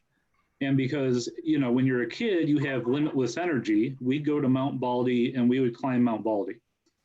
I was there last weekend. I looked at those stairs and I said, maybe next time because I'm getting old. So I guess in my discussions with the businesses, the other municipal leaders, and keep in mind, there's wonderful, great things about Saugatuck, and I could repeat those all day, but I'm sure you guys know those. The things that I'm concerned about, though, are the things that maybe are not going great in Saugatuck, the things that can be fixed, the things that city managers do for a living, right? And so a couple of things that I've learned are about the flood management. I've been up on, I forget the name of the street that fronts to the west along the river there. On the northwest corner, there is some flooding. And I see there's some sandbags, and the business owners are concerned about that. Business owners are concerned a little bit about the fact that they don't have a DDA.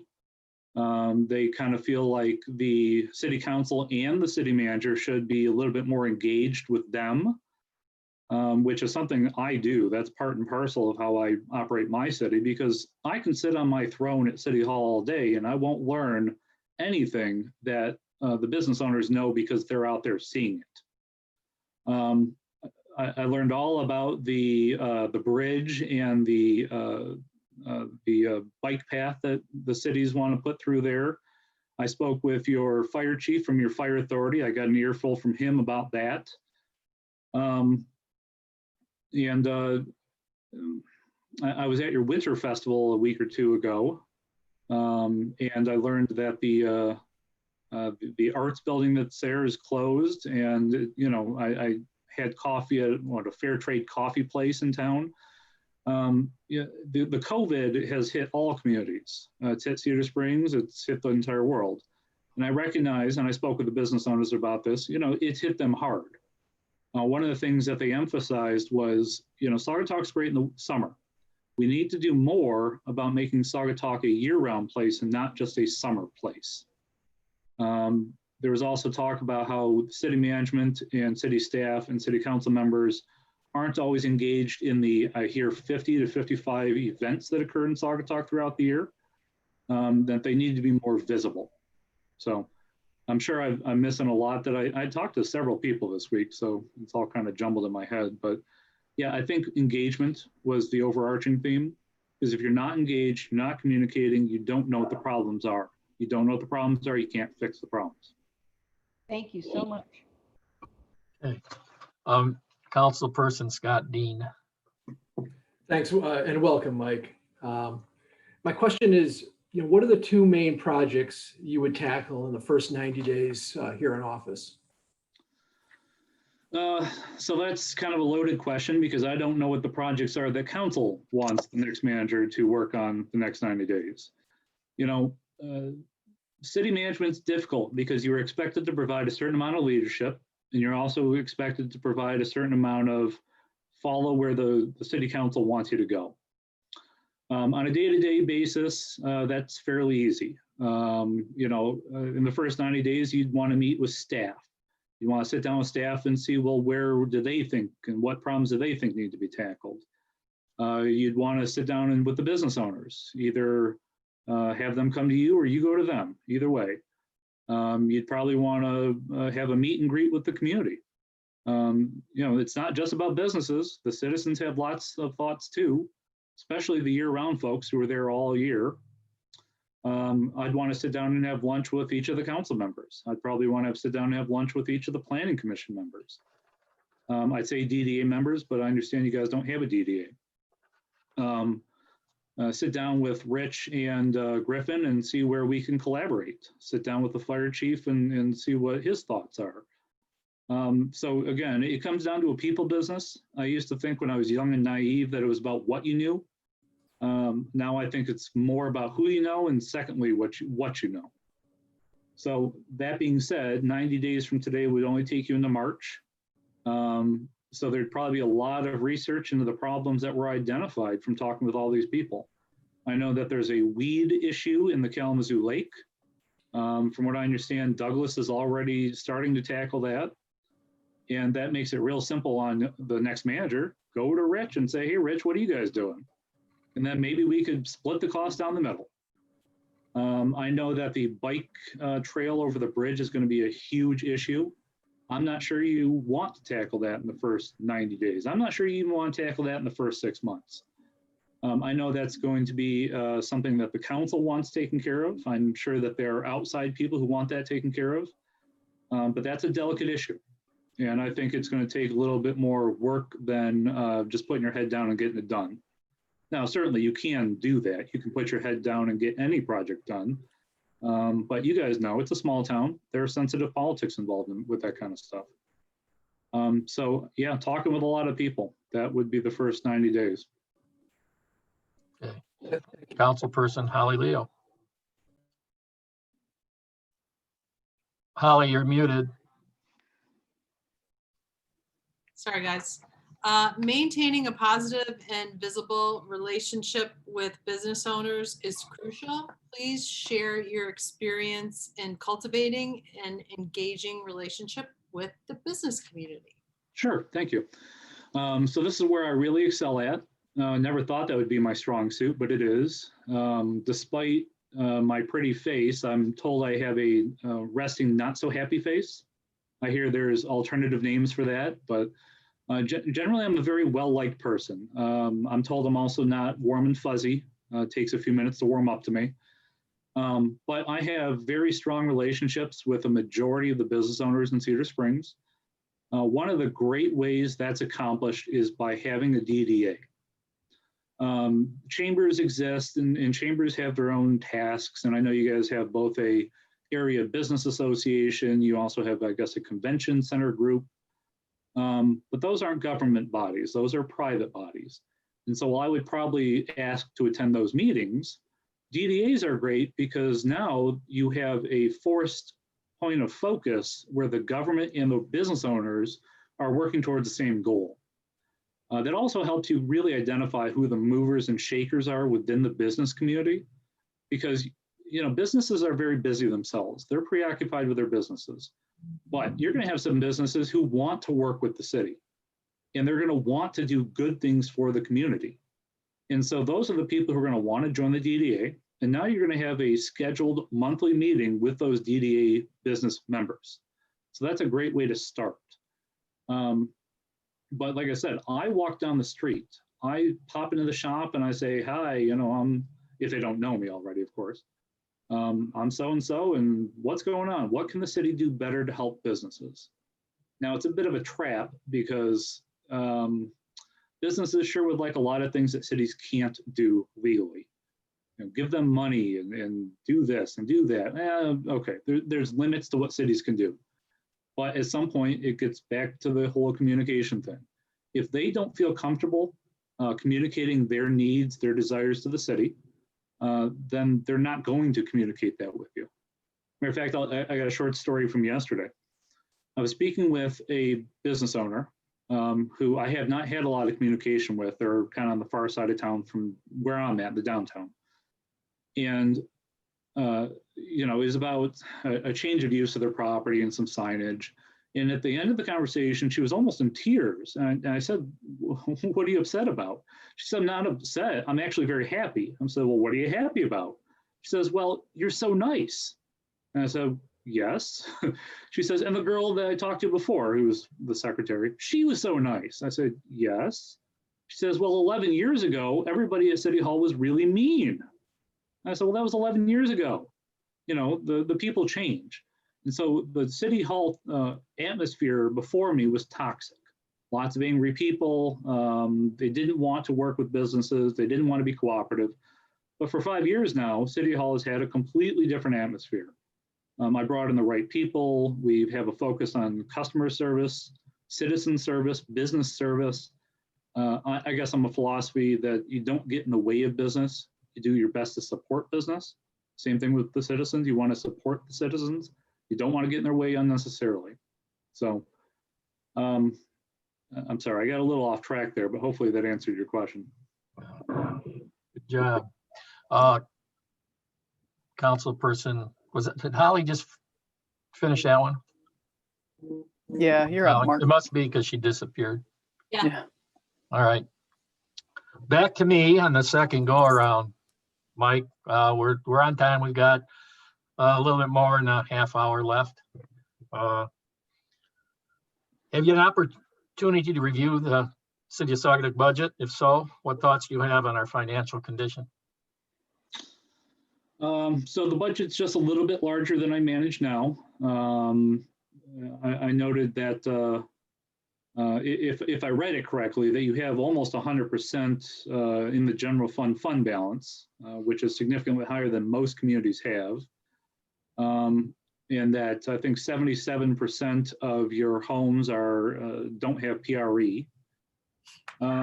So your budget's fairly easy to read. I didn't see anything in there that was totally crazy. I did have some questions for finance director.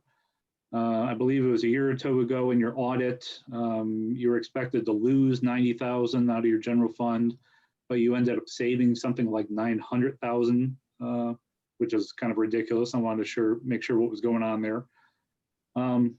Yeah, I didn't see anything that was totally out of the ordinary. I did ask if there were some reserves within the fund balance. It looks like you guys have some money reserved for parks, which is good. I love investing in parks. I did, and I really do appreciate this from Kirk. The budget does spell out pretty easily what the long-term goals are, the capital improvement plans are. I also read through the 5-year Parks and Rec plan. That was very helpful. So for the most part, it seems like you guys have your budget in order, and it seems like you have good plans for the future, both near and long term. I will admit, and I apologize, I've been very busy at my own job, so I didn't have a good chance to look and see whether was it milfoil, is that what it's called? Whether all that type of stuff, the bike path, I haven't seen whether that was fully funded or not. I suspect you're partially funded and you're probably looking for outside grants and stuff like that. But yeah, that's a lot of words for saying I didn't see anything totally out of the ordinary. All right. Thanks a Alright. lot, Garnett. Yeah. Mike, in one word, please describe your leadership style and why do you choose that word? I like to use the word adaptive.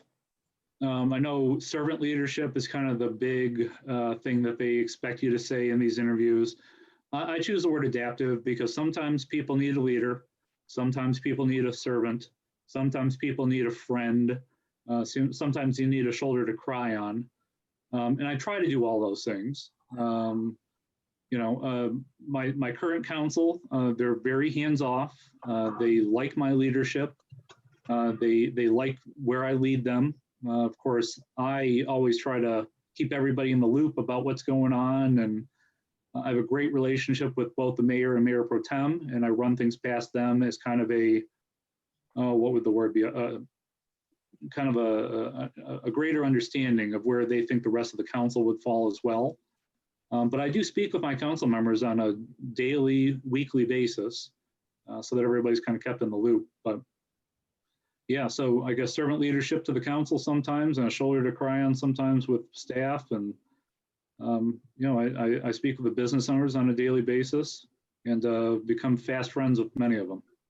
So adaptive, we'll go. Thank you. Great. Thank you. Ken? Yeah, thank you. Mike, you've already addressed this, but maybe you want to go into a little more detail. We fully expect our city manager to be involved in the community. Please describe your involvement in your current community. I'm sorry, I missed the word, be involved in the community? Yes. Okay. Describe how you're involved in your current community and how you keep those ties. Sure, yeah, thank you. I just misheard the word. Okay, so for a good example today, I went out with one of the DDA members and we were planning for next holiday season. One of our local communities that this DDA member had drives through, she told me, why don't you go check out what they do in their park for holiday decorations? Okay, so I drove through that community. I saw what their holiday decorations were like. And so we brought the decorator from that community into our community, and we walked around town and we pointed out what we'd like to see. And we're going to get a quote for next year to partially be funded by the DDA and partially by the city council. So that's just a tiny example of how I get involved with the DDA community. This is a project that member would like to spearhead. It only required, a drive-through and 15 minutes of my time today to go out in the community, walk around, look at what they were proposing, discuss what, from the city's perspective might be good. And for 15 minutes time, we might improve what our holiday decorations look like. I've got another couple of business owners who they're kind of stuck in a tough position with COVID and outdoor dining. So I spoke with one business owner and traded emails back 4 or 5 times the other day about what the Liquor Control Commission rules are and what the city's outdoor dining ordinance is and how can we maybe bend the rules to allow them to do this. And again, I hate to keep using the word communication, but I'm involved with these business owners. I want them to succeed. I communicate with the city council members because I want their policy directives to be fulfilled. I was speaking with a citizen earlier today about we got special land use that's going to be affecting a huge portion of the downtown of the city. So I'm taking phone calls from citizens and explaining to them what's going on behind the scenes. Because you can get a special land use letter and it says a special land use for whatever reason, but they don't understand kind of what's going on behind the scenes. So you communicate that with them. I guess the second portion of the being involved with the community is showing up at events, planning events. I was terribly disappointed this year. We built a brand new amphitheater building, which was partially funded by a third-party group, a private-public collaboration. And we're all set to have 8 to 12 concerts in the park. That would again be partially funded by the city and partially by public-private relationships. And it was going to be a Wednesday night, 7 o'clock thing, bring people into the community. And then of course they'd eat at the restaurants, they'd shop at the stores. And then this thing called COVID hit. I'm sure you guys have heard of it. So, planning the event. attending the event. I felt bad. There was a virtual tree lighting ceremony the other day, and I couldn't go to it. But this Saturday, I'll be taking the city council through the brand new fire station building. It's a tour that I've arranged, and we're going to walk through the half-built building so that they can see what's going on, so that they can turn around to their constituents and tell the constituency what's going on. Same thing with the wastewater treatment plants. We've invested hundreds of thousands of dollars out there, and I don't want it to be a secret. So the city council has tours out there occasionally, which they're happy to bring, a spouse, a friend, whatever. We're not trying to keep things secret, but it's potentially dangerous. So we can't have the liability of just the general public going through there either. Again, I could talk for days about how involved you have to be in the community, but ultimately what it comes down to is this. The city manager can sit on his butt, and I apologize, I shouldn't use that word, I'm sure. He can sit in his office on his chair and flip through the books, and you can be an effective manager that way. But my personal philosophy is you have to be a cheerleader for your community. It's not just about the books. If you are not doing the whole panoply of running in the local 5K and attending the tree lighting ceremony, and I see you guys have some kind of winter parade that's supposed to happen but didn't, and there were a bunch of guys with snow shovels walking down the street. Why is the city manager not doing that? That's just goofy enough that you can still be respectable if you do it, right? So I've got some nice snow shovels, and maybe they'll invite me next year. Thank you, Mark. That was a good answer. Lauren Stanton? Well, we've talked a lot about leadership and your leadership style, but on my list of questions, the city council is searching for more than a city manager. We are seeking a leader. Can you tell us about a recent experience you had in being a leader, maybe something that you haven't talked about yet?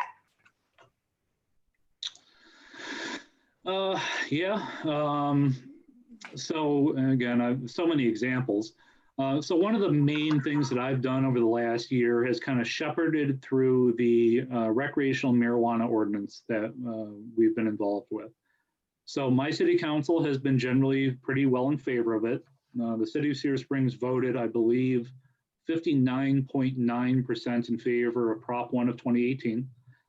And of course, Cedar Springs is also,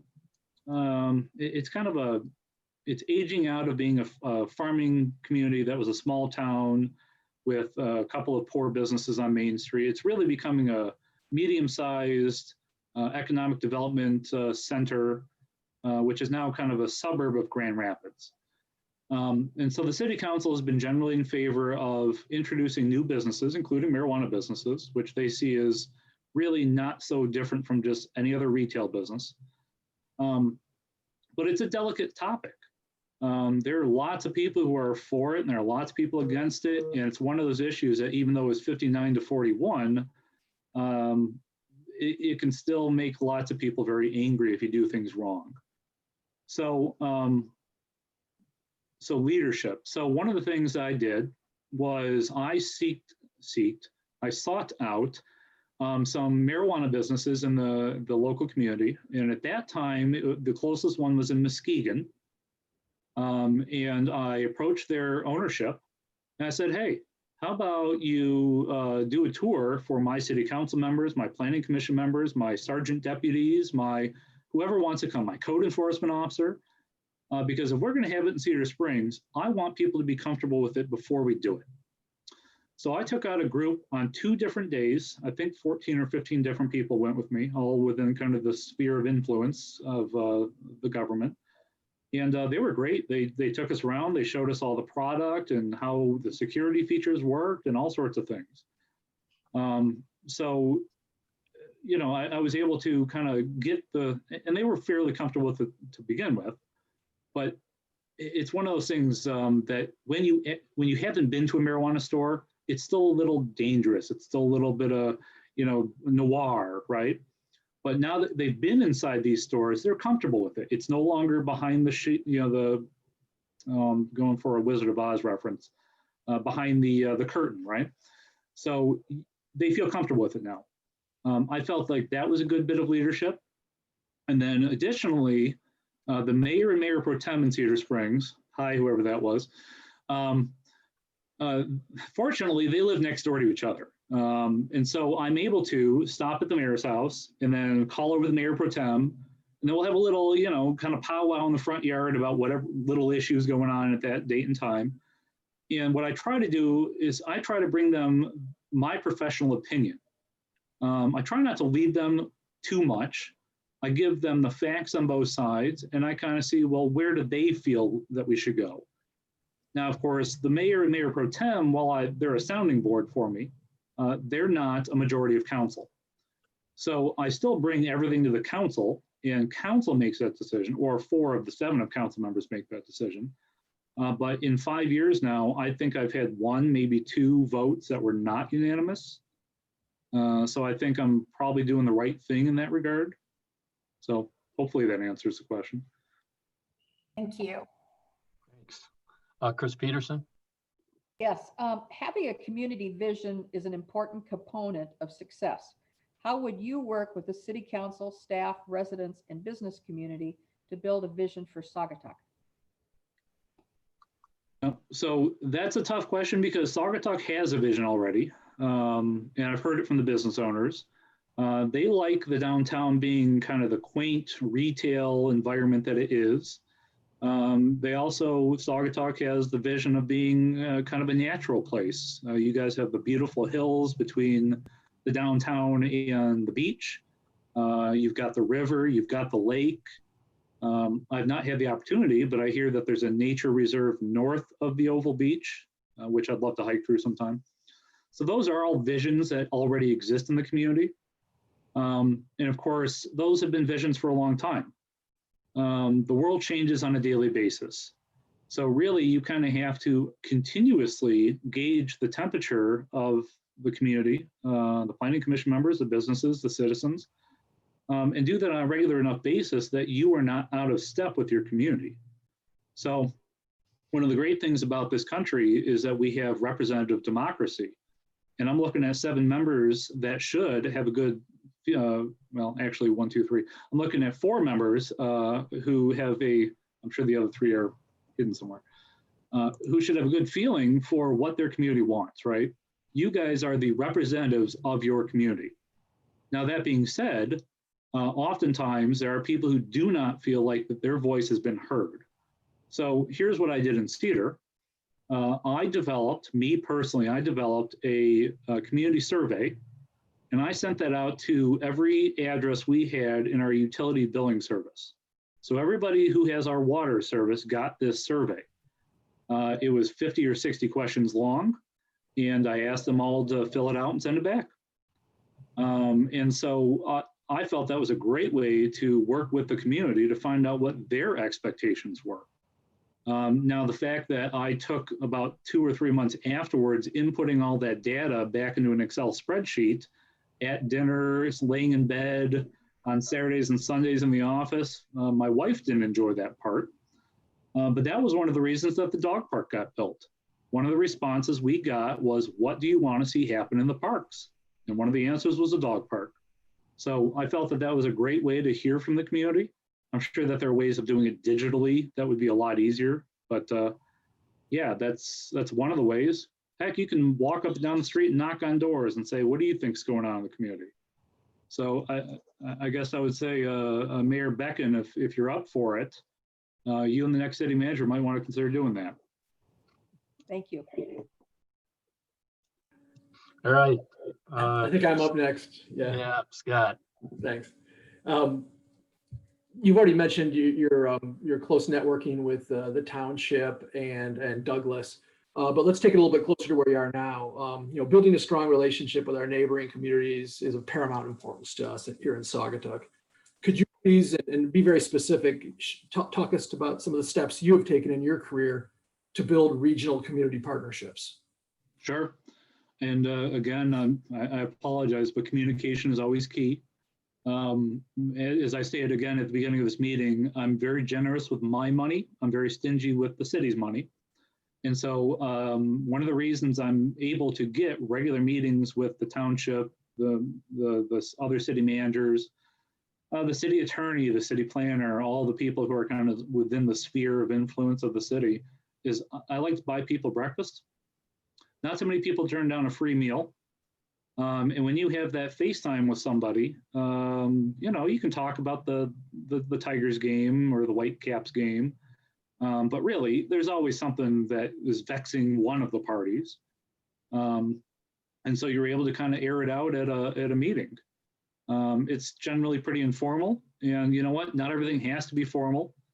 But it's those lines of communication that you can develop at breakfast.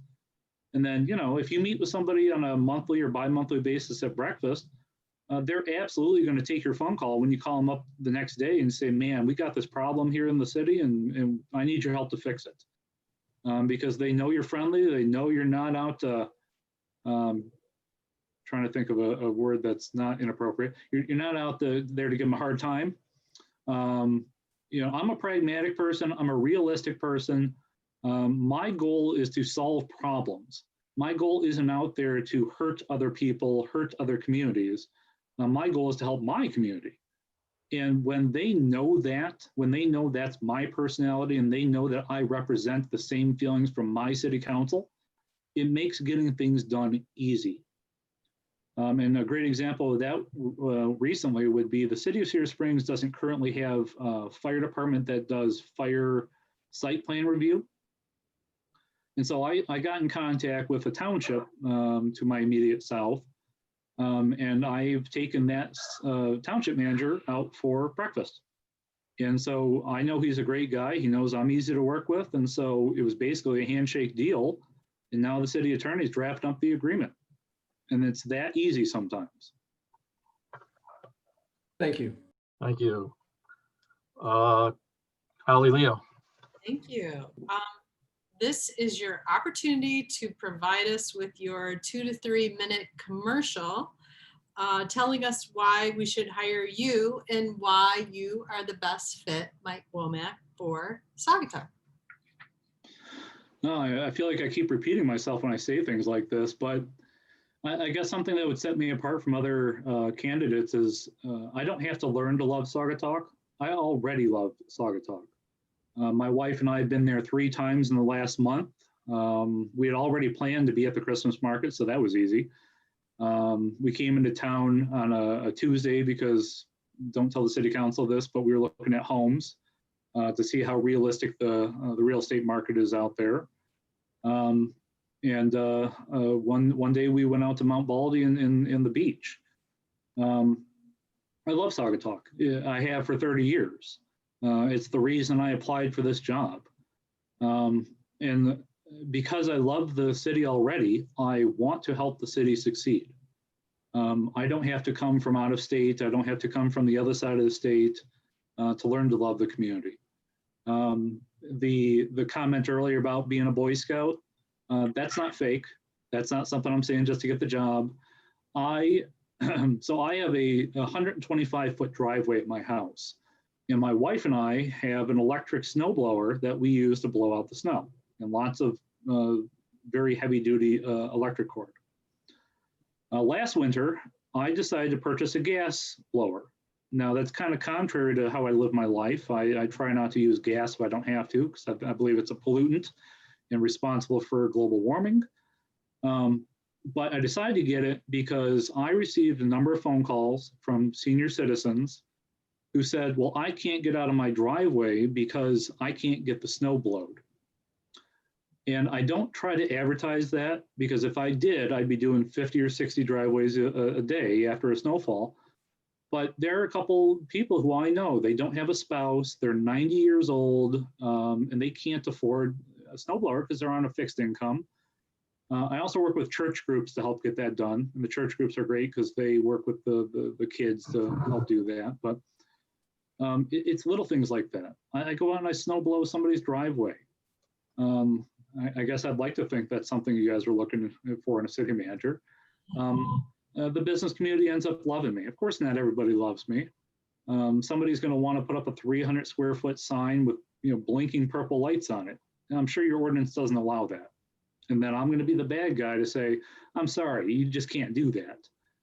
There are some people and some businesses who don't like being told what the rules are, but I'm firm, I'm fair, I follow the law. I don't have any, backroom deals. I don't let people get away with stuff just because they're my buddies. I'm consistent. I'm easygoing, and I'm generally well liked. I already get along with Rich. I already get along with Griffin, and I can see already a positive working relationship there. And yeah, I guess I think I would do a good job being the city manager in Saugatuck. Thank you, Mayor. We have reached, we have to be consistent in all our interviews and go with the time that we set. We've reached 5:15, so Right. we do need to move on to the next candidate. All right, okay. Well, Mike, we want to thank you for your time, and Frank will be following up with you, and just stay safe. Sure. Thank you, Mayor, and thank you, City Council. Hope you guys have a good day and good luck to you. All right, thank you. Thanks, Mike. Thanks, Mike. Great to meet you.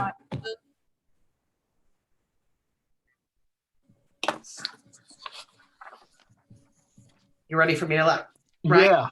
Yeah, I guess we're all set. We can Yep. let Ryan in. Mhm.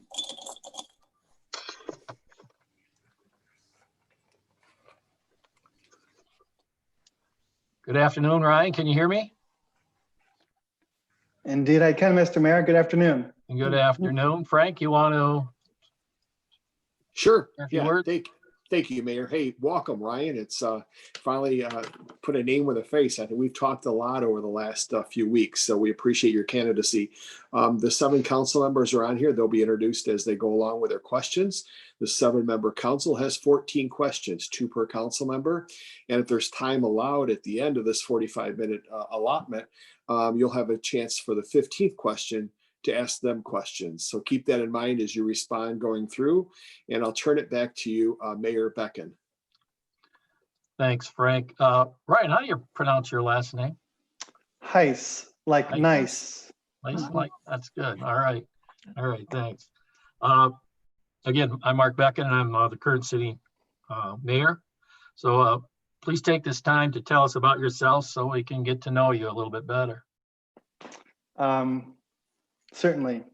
First, it's great to be with everyone, council members, those who are joining as residents and staff. Really excited to be a final candidate. And so I appreciate the opportunity. I should mention that I had a chance to visit Saugatuck recently. It had been a very long time since I had done that. That was the day after Thanksgiving.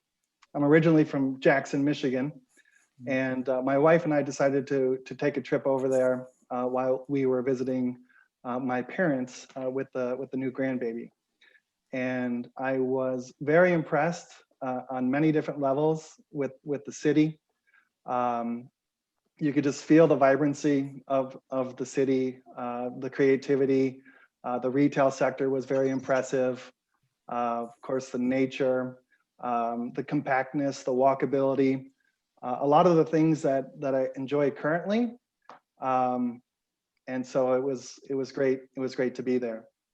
Currently, I live in Jacksonport, Wisconsin. I live across the street from Lake Michigan with my wife, Alicia, and our baby, Vivian, who is 7 months, Vivian Louise Heiss.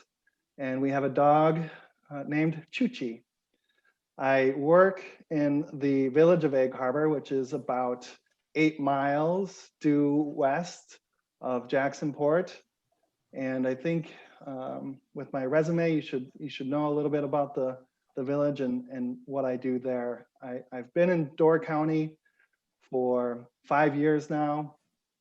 Before that, I was in Florida working for a community called Lakewood Ranch, a very large master planned community. If you're familiar with the villages in Florida, it's a very similar setup to that. When I left Lakewood Ranch, I was serving as their operations director, which is the equivalent of director of Parks and Public Works. and I spent 10 years in Florida. So that was 2005 to 2015. Before that, I was attending Western Michigan University, studying urban planning, environmental studies with a focus on water quality management. Before that, I was in Marquette, Michigan, attending Northern Michigan University. I see some fist pumps there from Garnett. It was studying environmental sciences at Northern Michigan, which was great. Mhm. Before that, born and raised in Jackson, Michigan, which is a great town, mid-central, south-central Michigan. And so that's a little bit of my background, Mr. Mayor. All right, thanks. Not to be outdone, Garnett, but go Broncos, Ryan. Yeah. Great. Yeah. So introducing Garnett Lewis. Garnett's our mayor pro tem. Hi, Ryan.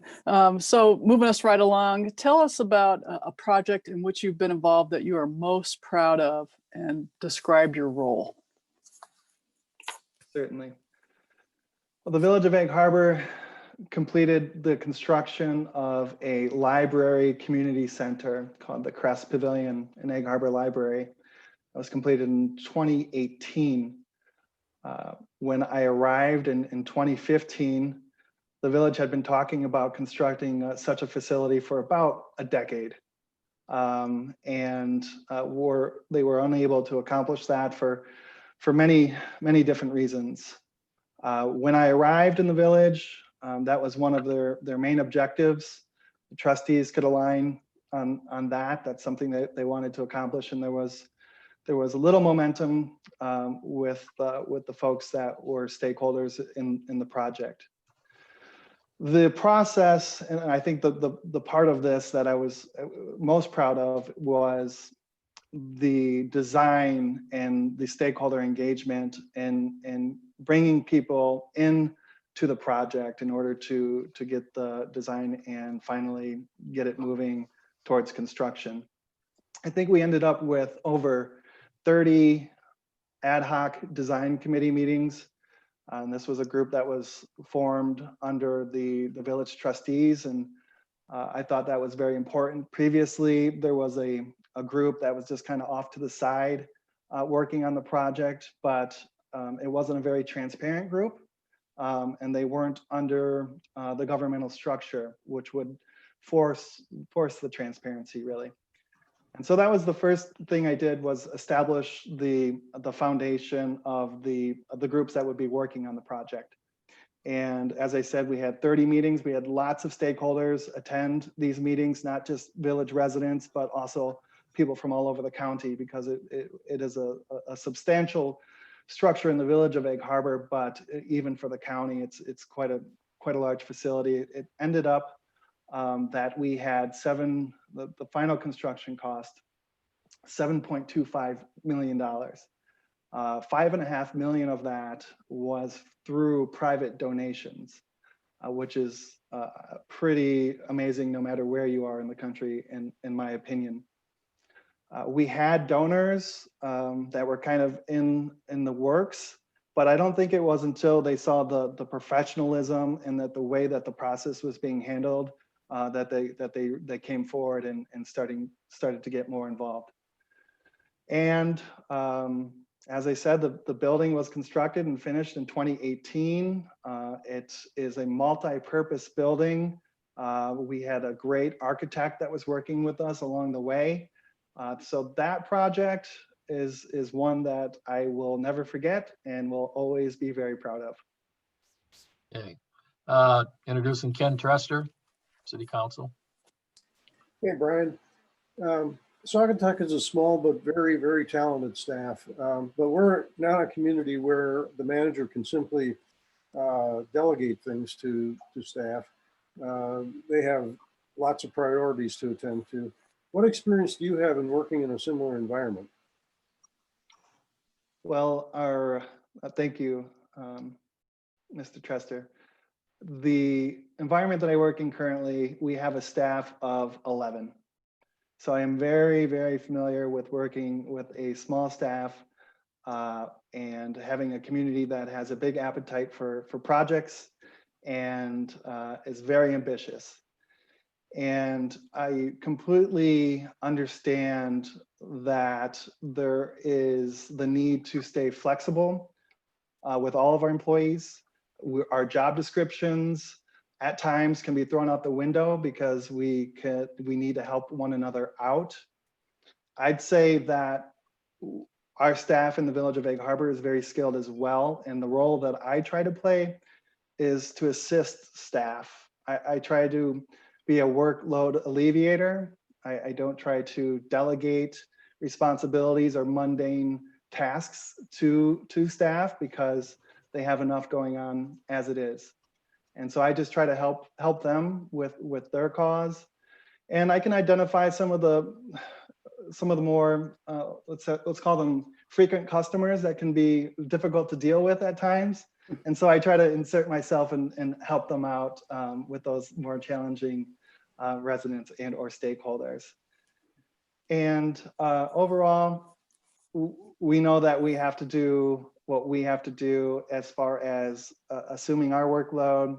Identifying roles and responsibilities is also very important, but then assisting each other. If somebody goes out for vacation, we have very little opportunity. We don't have a large staff that can come in and assist, so we're playing those roles. So understanding each other's roles is very important so that we can step in when they're out of office. So I'm very familiar with working with a small staff because that's my current environment. Good, thank you. All right. Councilperson Lauren Stanton. Hey, Ryan, nice to meet you. Thank you for applying for this position. Although none of us want to talk about our disappointments, can you share a project or issue you led that did not materialize in the manner you had planned? Honey, do you have to do that? Well, nice to meet you as well. A project that has not materialized as I would hope for.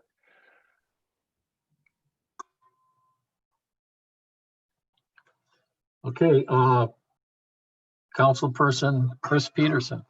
Oh, Yeah, he's thinking. Oh, I'm is he? I'm sorry. sorry. I I'm didn't- sorry. yeah, I no, was I'm distracted a thinking moment. it My over. bad. Finish. No Brian, worries. my bad. No worries at all.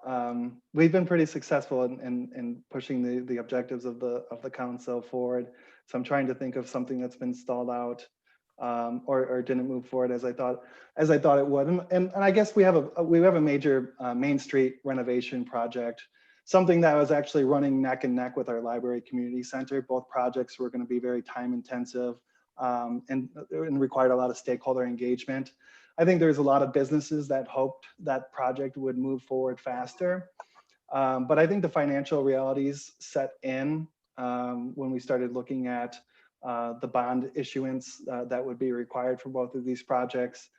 So as a result of limited staff resources and funding constraints, that Main Street project has taken longer than expected.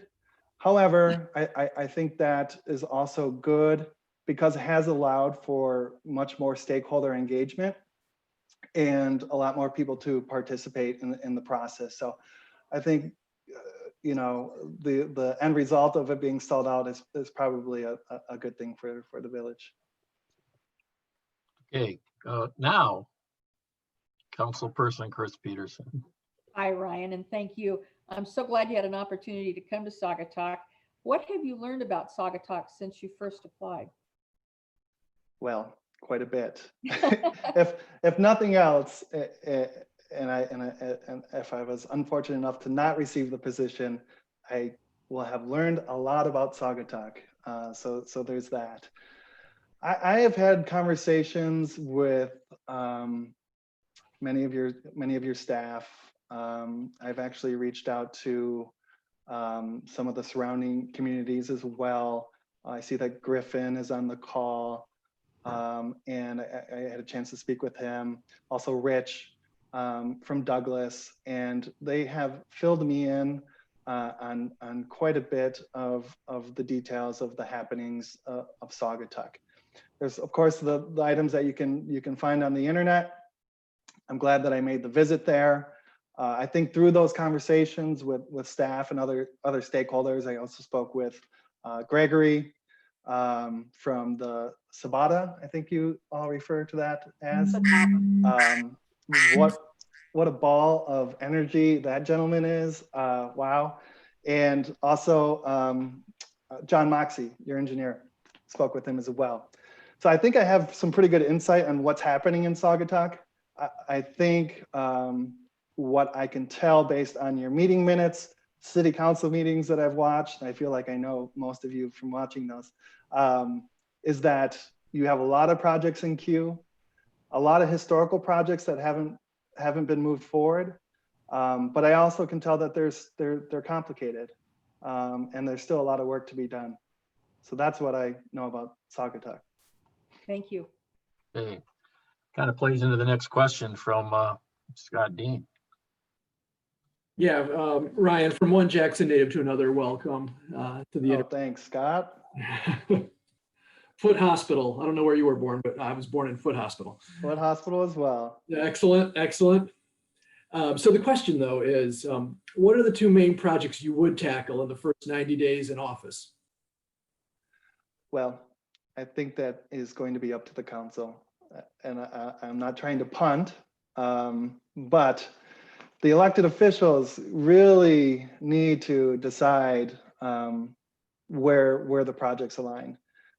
I can help facilitate the projects, but I would, and I think most city managers would, want the council to align on the objectives before we dive into them.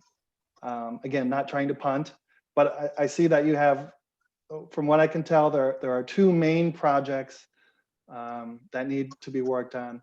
Well, I should say three. You have like the immediate issue of the milfoil in Saugatuck Lake. That's complicated, but also see that you're tracking towards a quick solution while working on a long-term plan. You have the Blue Star Trail. I could tell that that was a project that's that some desire that gets moved forward. And then I could see the Park Street engineering and plan are also important to the community. And as I mentioned, those don't, that face value, they could appear pretty simple, but through my conversations and my sense of things, I can tell that they're pretty complex. Okay, Holly Leo. Thank you, Mayor. Maintaining a positive and visible relationship with business owners is crucial. Please share your experience in cultivating an engaging relationship with the business community. Thank you. You know, working in a small village, I am very public facing. You don't have to get through many layers of personnel to get to my office. Certainly an open door policy. But beyond that, I think what's important is to meet the businesses where they are, rather than expecting them to come to you. And to that end, I frequently walk around our small village. It doesn't take very long. It's only a half mile long, so I can make that trip rather quickly. But I do a lot of pop-ins to the businesses and just kind of just go to the farmers markets, spend a couple hours there. And then I play this role of not only ushering in new business and helping them through some of the more complicated bureaucratic items such as zoning and getting conditional use permits. I do what I would consider a lot of hand-holding, which I think business owners appreciate because especially in our summer tourist season, they're so busy, they don't really have time to study and understand these nuances. So I can help them through that process. I also find myself being a mediator between businesses if there's conflict. I'll just give you a quick example of parking is an issue in the village during peak season. So I help them with identifying shared parking agreements and ways to identify underutilized parking. And that's just a small example. Things that would probably step outside of my job description. But I feel like the businesses very much appreciate that support. Okay, Ryan, now we're gonna make another round of questions from council. Just want to say roughly we've got about 25 minutes left, so we may want to step it up a bit. So at the end, you have time to ask us some questions. Have you had an opportunity to review our city's budget? If so, what are your thoughts on our financial condition? Yes, I have had an opportunity to review the budget, and also had an opportunity to speak with Peter to review the budget and get his sense on where things are at and where they're going. You know, one thing that stood out wasn't necessarily your budget, but it's worth mentioning. You know, when you add these millages up, not only the city of Saugatuck, but also school districts, you can see that the millage is piling up rather quickly. As far as the financials of the city of Saugatuck, very pleased to see the fund balance that exists at 1.5 million.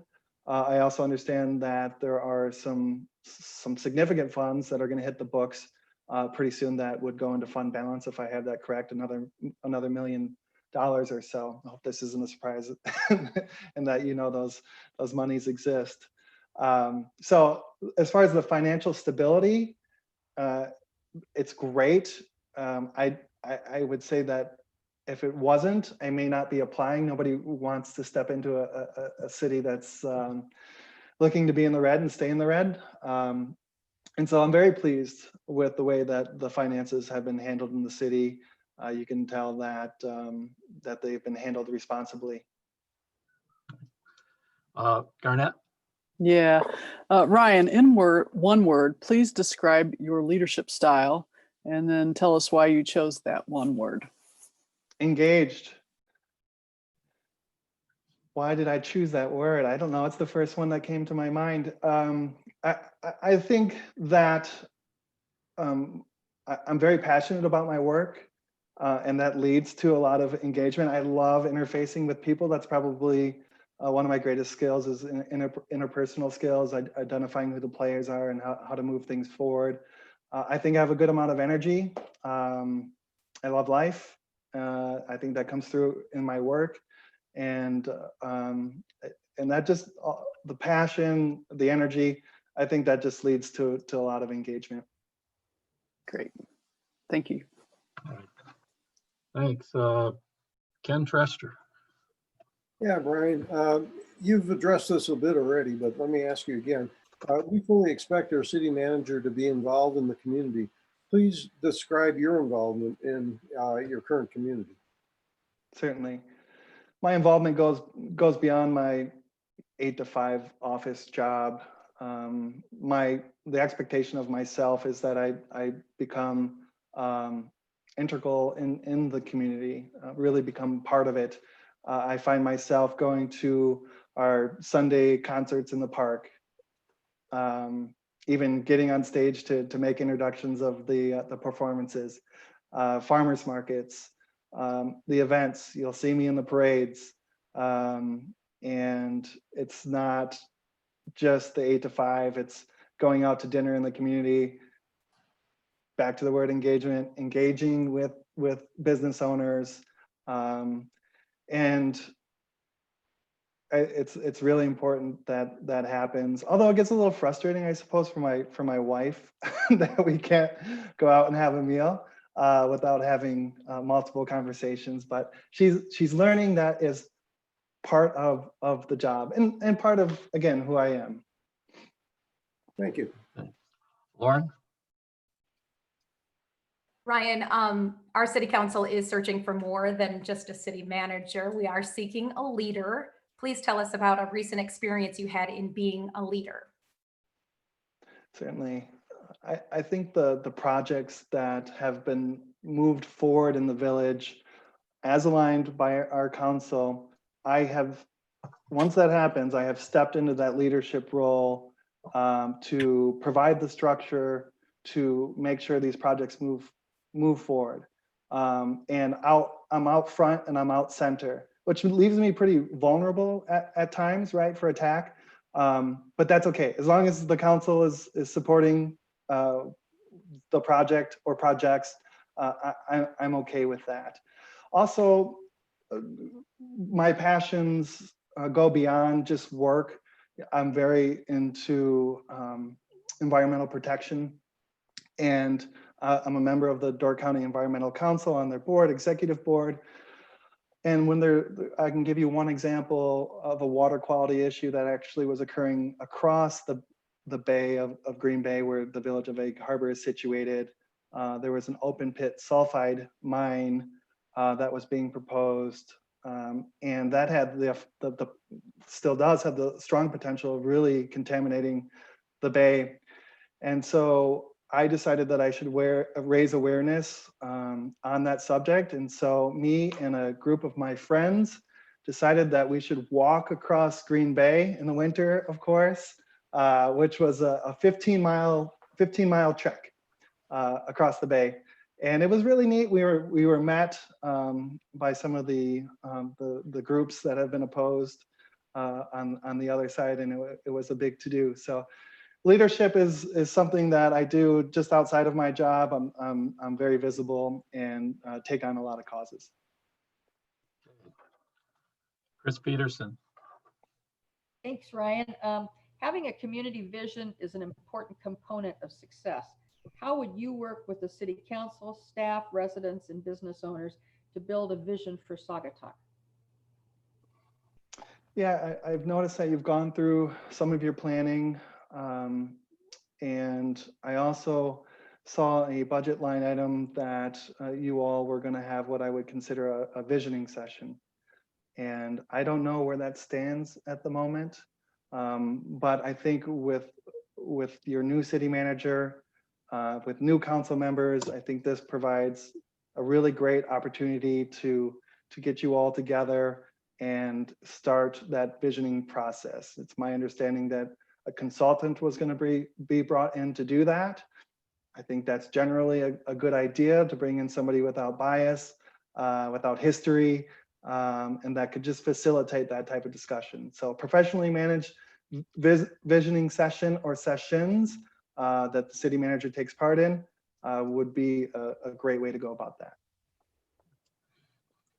Scott Dean. Thanks. Building a strong relationship with our neighboring communities is of paramount importance to Saugatuck.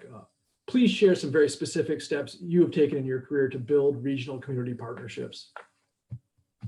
Certainly.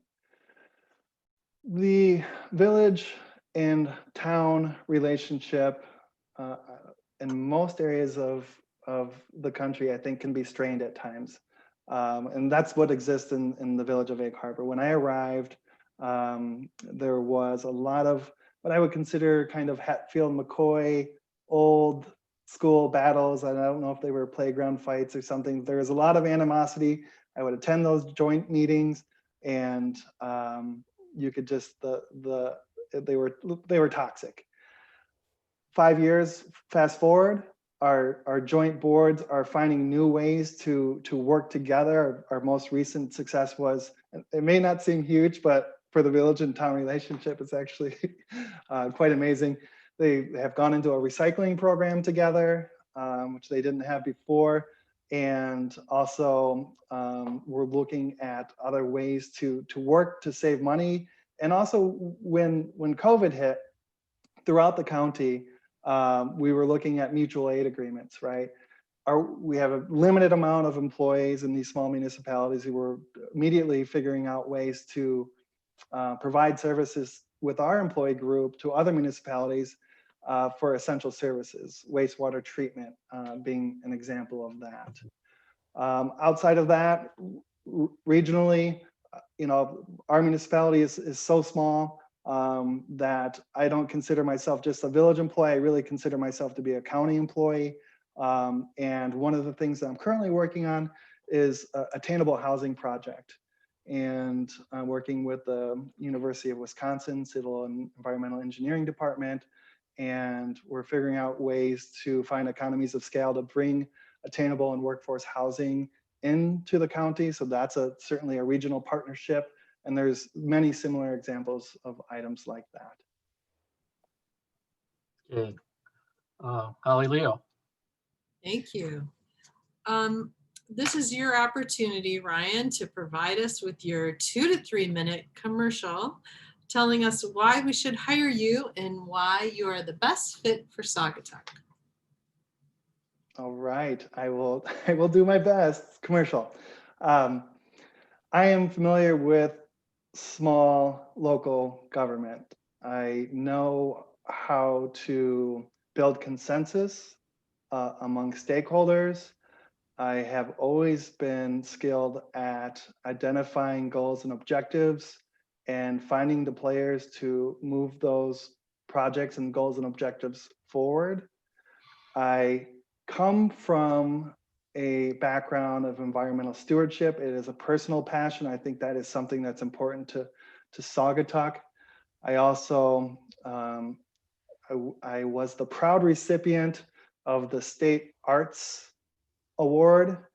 I would never in my wildest dreams thought I would be getting an arts award because of my lack of artistic skills. But this was an honor that the State Arts Board and the League of Municipalities bestowed upon me because of my ability to bring people together to promote the arts. I can tell that the arts is something that's important to the city of Saugatuck. Likewise, the village just this year received the governor's Stewardship Tourism Award. It's the highest honor for environmental stewardship, and the village received that. And again, that was bringing a large group of stakeholders together to promote environmental stewardship and move the projects forward. So if there's one thing I'm good at is once the council has aligned with their goals and objectives, I can take that, identify who the players are going to be, identify the long-term goals and objectives, bring these people together to meet that mission. Okay, that leaves us approximately 10 minutes or plus a little bit. So what kind of questions you got for us, Ryan? Mr. Mayor, I have a lot of questions, but I find it challenging to ask a council the questions because I would sense that perhaps you would each have a different answer.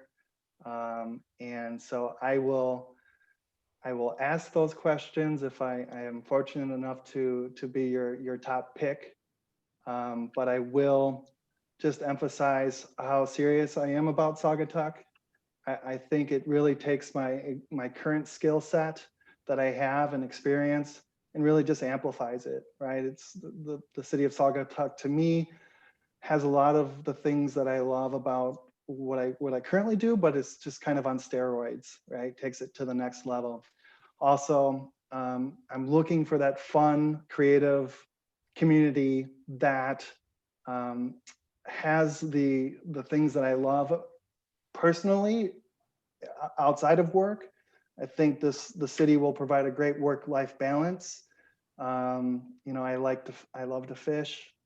I love to surf. And so I think those opportunities really exist in Saugatuck. Plus, I think the real kicker here is that I'm going to be closer to my hometown, which is another big driver for me leaving the village right now. I listed my village president as a reference, which can be kind of risky business. I thought he was totally going to tank me and bomb the references, but I hope he didn't. All that to say, I have a very good relationship where I am now, but he understands that I want to advance my professional career, and there's not a lot of opportunity to do that in Door County, and I want to get closer to my hometown. So I'm very, very excited about this. And I will close it up with that. Yeah. Council, might I ask one question? I think that's general. Could you kind of give us similarities between Big Harbor and your area? We know it's on the water, and what we are faced here in Saugatuck in our heavily tourist season. What kind of prep work have you had to do in the past regarding additional staff, preparation of parks, beaches, etc.? Yeah, certainly. Thanks for the question. Very similar dynamics. Yes, we're a coastal community. We're dealing with high water levels. We deal with the seasonal fluctuations of tourism, which puts a high demand on our infrastructure. Ramping up personnel in the summer months is always a challenge. I had a chance to talk to your DPW, Scott, about some of those challenges and how that's going for Saugatuck. Oval Beach, I think he mentioned there's 20 employees, if I have that right, a substantial number of employees there. And housing, finding these employees is always a challenge, and then housing these employees is a challenge. And so I'm used to these big seasonal fluctuations of ramping up and ramping down with staff. That is always a challenge, but we've been very successful in the village of Egg Harbor. Just talking to our marina manager yesterday, said, well, how's it going for, next summer? And she said, I think I'm getting all the employees back, which is really amazing. So they must like us if they keep coming back. And so I'm quite accustomed. What I tell people about those seasonal fluctuations is that we do a lot of planning and decision making in the winter. And you may have heard this criticism before that, people that are seasonal say, well, you make all the decisions when we leave town. Well, kind of. That's the only time that we have to think and plan and strategize. When summer hits, it's go time, right? I mean, it's time to execute. So you don't have a lot of time to strategize and think. That's what you do in the winter, and you have thoughtful conversations and lots of good dialogue. Also, we've got maybe another 5 minutes or so. Someone else has something they'd like. Scott? Yeah, thank you, Mayor. You touched on it, the complexity of communicating with a community that can change from 900 or so people to several thousand, in a weekend. So what is your approach to communication, and what are some of the tools you've been using in the village to communicate with your residents? When I first arrived to the village, there was a big problem with transparency, and that was causing a lot of issues. And so we put a communication scheme together, and it involved using social media. It's something to be very careful with, but it can be used. And actually, I wrote my master's thesis on social media and local government, so I was pretty familiar with that. Ramped up our website, right? It's a great place to disseminate information. We noticed that we've got a lot of increased hits on our website. Social media goes beyond just Facebook. It's also Instagram and trying to keep up with the latest and greatest, which we do. And then also a newsletter, a series of newsletters that we push out with our tax bills. So we do those 2 times a year at a minimum. And so we came up with a total communication scheme. I think we can do better, but we have made dramatic improvements in engaging and communicating with our both year-round residents and our seasonal population. Okay, thanks. Anyone else? You don't have a burning question for us, Ryan? As I had mentioned, I feel like if those burner questions, I'd probably get a different answer from each of you. I just don't know if that's fair. Okay. But I do thank you for this opportunity. Hopefully I'll be able to ask my questions to somebody in the very near future. Hey, Ryan, it's okay if you have one question you want to ask, even if they have 7 different answers, it's fine. If you have one you'd like to ask, you have 7 minutes if you'd like. Okay, well then. A persuasive group here, Ryan. The question was asked of me, and I'll flip it around. I think it was Mr. Dean who had asked it. But what are the top 3 projects that this council would like to see be moved forward? Holly? Mute. You're muted. Kiddo. Yeah. Sorry, definitely we need to solve the Park Street problem. I want to see the bike trail connected. And I want to look at a DDA. Those are 3 top of mind issues for me. Okay. Lauren? Sure, I'm looking at some technology upgrades that will provide better service for internet and cell service in our area. We live in a challenging area with dunes, Lake Michigan, And our downtown businesses often suffer when so many people are in town during the tourism season that our internet goes out, cell phone service is tough. Technology, the Park Street issue, improving and expanding our trail system and the bike path, and working on the milfoil issue in our harbor, and just helping with the health of our harbor in general. Okay, Ken?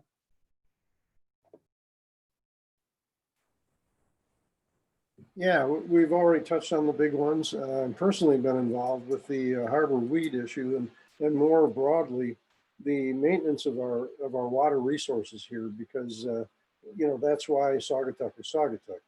And there are other things that threaten our waterways.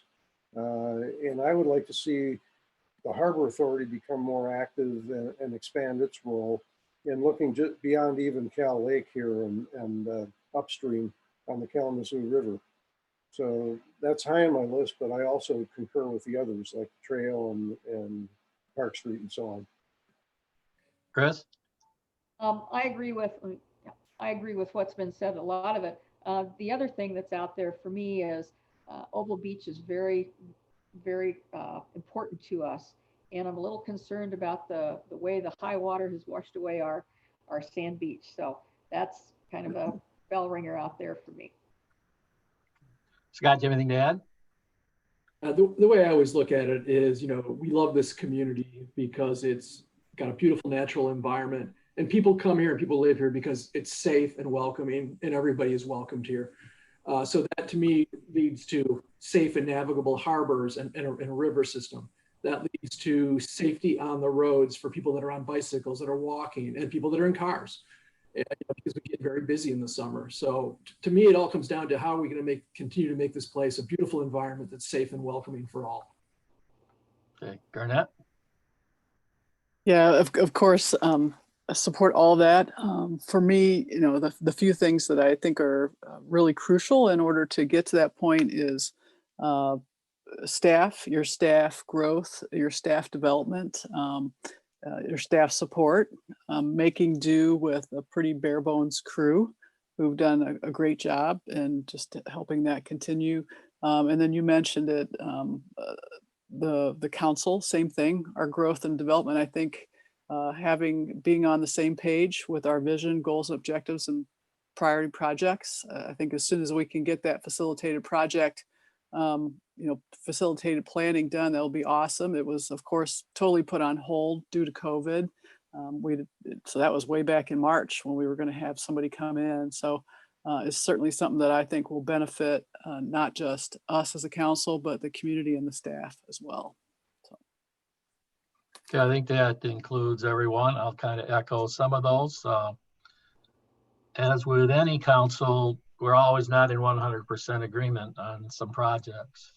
And so I think it's critical that somewhere early in the process, once the new manager is hired, that we get on board with realigning our goals and setting realistic goals that are attainable in a reasonable time and fit the city budget. I'm really concerned about preparing for the summer season. So that's up there high on the list. But that'll do it from me. So I guess, Frank, anything to add before we let this gentleman leave? No, thank you. Sorry that I mispronounced your name. I'm a fellow Jacksonian as well, so that's 3 of us on the screen.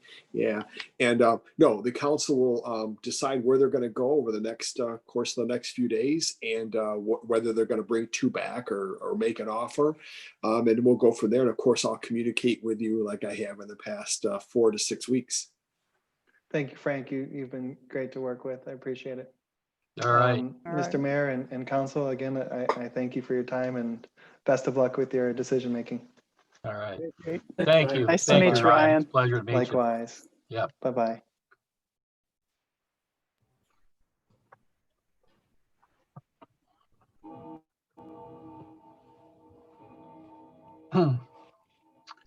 Well, interesting group. Frank, next step is you see them. Yeah. Yep. First of all, kudos to this community, to this council, to this staff. You attracted a great field of candidates, and that has a lot to do with your community. It's one of the strongest fields that I've seen in quite a while. I just want to take 1 minute and go over my observations so you have them moving forward from I've seen, hundreds of these interviews, starting out with the first interview with Bill. Experience with high water erosion. He's very skilled in some of the issues you have. Great in grants. Well prepared, knew a lot about your budget and your projects. And I thought he was very genuine and humble. Next was Leslie. I loved it when she said, how many people nowadays use the word kind? And we need more of that. And kind leadership. I appreciated that word, or those words. Coffee hour with the DPW directors regionally, her sense of humor and her environmental skills. The third candidate, Mike Womack, I thought he was very candid about his conversations with the downtown merchants. You don't get that a lot in interviews. Sometimes people try to sway in an interview, but he was more than candid. His work on the fence in the dog park was just an amazing story. If we had more managers like that, he wanted to make it a year-round. He knew the issues about a year-round community, and I liked what he was doing. Whether you agree or not on marijuana, his approach to the issue I thought was really strong. And finally, Ryan. I thought a brilliant answer to the question, and I'm not sure who asked it now, but about the staffing. He used the term workload alleviator. Workload alleviator. I thought that was really timely. He talked about the complex issues that you have, Park Street and some of the other ones, and he didn't just say, I'm just going to get them all done. He talked about the complexity of them. And then he had passion. He used the word passion and energy. I liked his answer to Council Member Dean when he talked about communication. He didn't just sell it all like we're doing great. He used 3 words I liked. 4 words, I think. We can do better. I like it when people admit that. They don't have all the answers. Even though he's tried, he can still do better. And I thought he mentioned about the new council members. He understands the dynamics that are going on with the new council and all of that. And I think it's something that needs to be talked about. And he had talked about visioning with the new council. So those are just the observations I have from what I heard. So as far as what the next steps are going to be, you have several choices. And one is to make an offer tonight. The other one is to say, we're going to sleep on this. We want to talk to the residents who tuned in, and we're going to take this up on Monday night. And on Monday night, we'll maybe decide to make an offer, or we'll bring 2 back for a second interview. Those are really, or you could decide tonight, these are the 2 we want to bring back. So those are really your 3 options. I always encourage elected officials to sleep on things a little bit and bring it up on Monday. It's not that far away. It's a big decision. It doesn't hurt to bring it in Zoom. It doesn't hurt to bring anyone back that you want to, even if you're down to 1. Do you want to bring them back and ask the candidate more questions? When you do, I will just one word of advice on this, as I've seen a lot of processes go sideways at this point, and they go sideways because when you start to narrow it down to 2, it's important that you don't talk about your number 1 candidate. Because when you start talking about, this is my number 1 candidate and this is my other candidate, if you really do want to bring back 2, and you get in that discussion on Monday or tonight, whatever you decide to do, talk about generalities. These are my top 2. Don't indicate who you're focused on at this point. Obviously, it can change, but I've seen a lot of time when you're going to bring 2 back, they watch the meeting and they say, there's no need for me to come back. 5 of them already said that the other candidate's number 1. So those are your choices. And then when you get down to either tonight or Monday or after your second interviews, whatever you decide to do, I'll help you with the language of that. Your motion would be to make a contingent offer of employment for city manager based on a successful background check and contractual negotiations. That's the proper motion for when you get to that point. And that way, the offer is contingent, and 2 things have to occur: a background check and the contract has to be in place. That's where we're at this point. You have 3 options: tonight, make an offer; tonight, bring 2 back; or hold it over until Monday night. Think about it, talk to residents, and decide what you want to do on Monday night. And I'm here until you complete the process. I thought it was very professionally done. You did a great job representing Saugatuck, and you've got a tough decision ahead of you. Thank you. All right. I want to go around the horn and say what your preference are. Start with Ken. Sure, thanks, Mark. I'm also a sleep on it kind of guy. And so the option that I favor would be to hold over the decision, certainly in discussion, until our Monday evening meeting. So we have the weekend to consult with people who've watched this process and you know, and kind of get it comfortable in our minds. This is a tough choice, in my opinion. I mean, we have some really, really good candidates here. In a way, I would have wished that, you know, there was one outstanding person and the rest of them were like, okay, we can make a decision right now. But I don't think I could until I gave this a whole lot more thought. So that would be my option. All right, Chris. Chris, frozen in time. Let's move to Holly. Oh, no. Hello, Chris. Thanks, Mayor. Frank, you really knocked it out of the park. I mean, you really, I'm so impressed with the candidates, and I'm going to absolutely agree with Ken. I really would like some time, I think, to talk to folks and just to process, because it is, it's an embarrassment of riches, really. So. Okay. Garnett. Yeah, I'm a big fan of sleeping on it and agree with my colleagues. We are in a really, really good position. This is fantastic. It won't be an easy choice. I was impressed with all four of them. So I would really like some time. I was going to ask if we are going to make the recording of this available right away so that folks who couldn't dial in today can watch this. Is that something we're going to do? If I can just, Aaron, your thoughts, Aaron? We've got another meeting immediately after this at 7 p.m. Sure. So it'll have to be after that, but I will try and get it posted tonight if possible. Yeah, I think that's tonight cool. or tomorrow's fine, but that would be nice to have it up before the weekend. Yeah. Okay. Any more, Thank Chris? you. Or Garnett? Good. No, that's Okay, it. Chris? I just lost connection with everybody. I don't know how far along you are, but I didn't hear anything that was said past Ken. So Okay, bring you up to date. We're just asking what your preference is on how to proceed. thank you. And it is your preference? Did you want to share with us? I agreed with what Ken said. I'd like to see it, you know, especially since they've all been very active going around the community. I'd like to get some feedback before I make my decision. Good point. On this one, I'd rather do it right than do it fast. I also would get council approval to maybe chat with our staff to kind of garner their thoughts on an impromptu basis. But they were sitting in on this, and they've already had some dialogue with a couple of the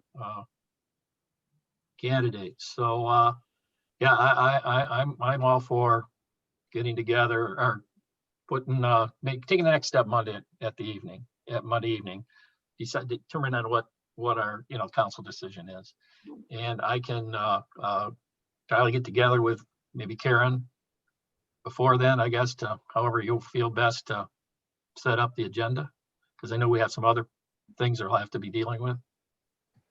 Right, Karen? Can you hear me? You're muted. Okay. All right, can you hear me? Yes, now I can. Okay. Yeah. Technical difficulties. Yes, let's get together because I have some questions about how we're going to structure that Monday too. And All right. probably need some of Frank's advice on that. All right. Okay. Well, that's it. We've got Scott and Lauren. Sorry. Oh, yeah. Oh, I know. All right, Lauren. Easy breezy. I'm in favor of waiting until Monday. The only question I have is, Frank, by Monday, do you want us to have our top two, or, you know, possibly just having that one candidate by Monday? Yeah, and you know, that's a really good question, council members, Stanton, and one that I really leave that up to you. If you feel like there's one that really stands out after your deliberation, personal deliberation this weekend and thought process, the one thing that I would ask, and I'll wrap up. That's all up to you. I'm not sure, but after Council Member Dean goes, then I want to come back and talk to you about a little bit more about this process and what's important. Okay, all right. Yeah, All right, Scott. No, I agree with the council. I mean, I think it's just what a great testament to our town to attract this talent. I mean, we are spoiled for choice with this talent. It's fantastic. So Frank, thank you for that. And I'm 100% with the council. Let's sleep on it and hear from the residents.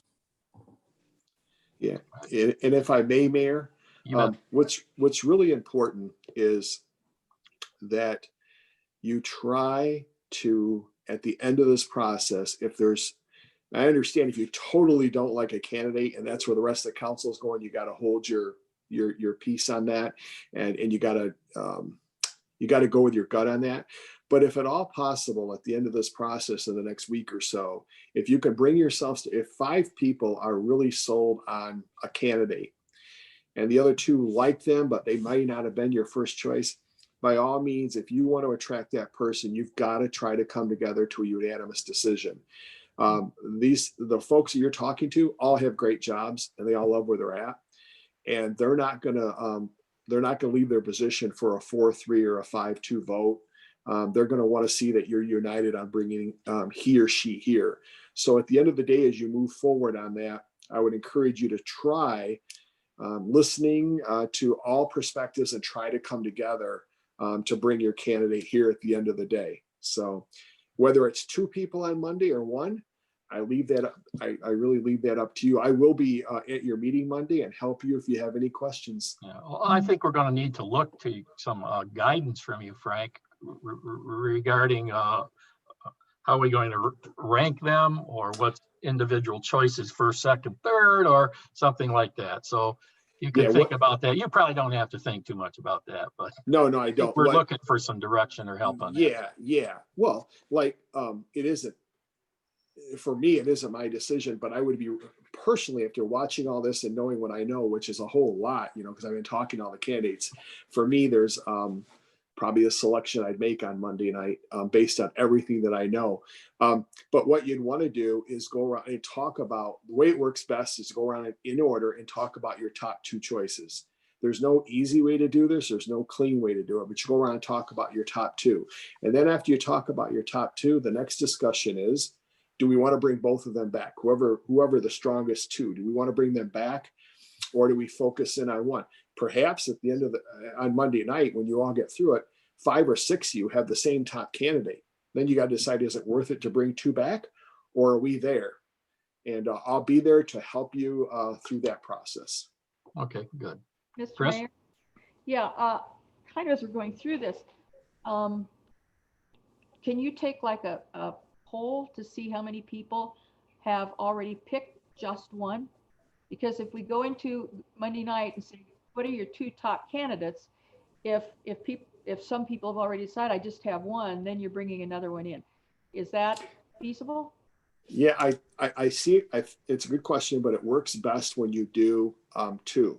And there's a reason for that, because if, let's say, I'll just give you for instance, if let's say Ken goes first and Ken says, boy, I really have given a lot of thought and I'm with a candidate. And then you go to the next person and I really have 2, but it's not one that Ken has. It'd be better if Ken had 2, because then you have more crossover and people don't know. It's hard to drill, even if you, like for me, I really have a strong candidate, but I also think there's a number 2 that's pretty strong. So I would come out with those 2 in case the candidate that I really like isn't at the top of the list of everyone else. It's better to start with 2. And do you name them then? You do, and everything has, and I know it's clumsy and it's cumbersome. It's not the favorite thing to do, but you have to do all this in public. You can't do a poll where you write it down, and I've seen people try to write it down and hand it to the chair of the meeting. It all has to be done orally and in public. Thank you. You're welcome. Anybody else have any questions before we? Yeah, Frank, are you going to share with us your top two? After you're finished, I will. Yeah, yeah, that's certainly your call. But I just think there's just a, and Mr. Dean, you had it right. Your community attracted a heck of a group of candidates, and that's a tribute to your community. But I think there's one that just really, really embodies Saugatuck. That's intriguing. Okay, that being said, I'm going to ask for support from council to waive community comments now, only because Aaron's got to get ready for another meeting. That can be opened up at the start of the Monday night meeting. It would be probably accomplish about the same thing. Right. How do we feel about that? Mayor, that meeting doesn't start until 7, so you've got a little time if you want it. Okay, well, when do you, go ahead, Ken. I would also ask the folks in the audience to communicate with us via email or other means between now and Monday if they have thoughts that they'd like to pass along. Right, Chris. All those emails are right on the front page of the City Hall website, and it's just a link, and you can just pop in each one of them. Okay. Addresses, right. All right. Well, that means how many people do we have out there anyways? I can't see. I'm just looking at 1, 2, 3, 5. You've only got a Six? Pardon? You've only got about 5 or 6. You know, I'll open the floor to some brief comments then for anyone who wishes to address council regarding what we went through tonight. So anybody like to address council? I see Barry Johnson. Can you hear me, Barry? I'm recognizing you. Unmute, buddy. Good. Thank you very much. Very well done, all council members. A couple of them stick out of my mind, but my question is, can't you go into closed session to talk about this, or because it's an employment thing? You know, when you're wrestling with those two, your top two, and they don't mesh necessarily. And I guess Frank's going to know better on this. Can't you guys go into closed session and talk about that? Frank? No, not legally. Okay. No, the Open Meetings Act does not allow for that. Okay, I thought maybe because it was a employment thing that you had that. Yeah. Only if it's a personnel issue of someone who's employed and they request a closed session, then you're allowed to do it. But not to yeah, no. That's true. I remember that with Kirk. So yeah, very good. I just want to give council as much opportunity to, work it out as they can. But I guess you got to do it in front of all of us. And just me personally, 2 of them kind of stuck out in my mind, and I'll be communicating with some council members about that. Thank you, Mr. Mayor. Thank you, Barry. Do we have anyone else who'd like to address council?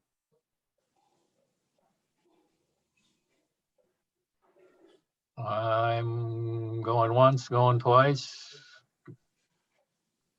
No sale. So if any further council comments, or do I have a motion to adjourn the meeting? So moved. Second.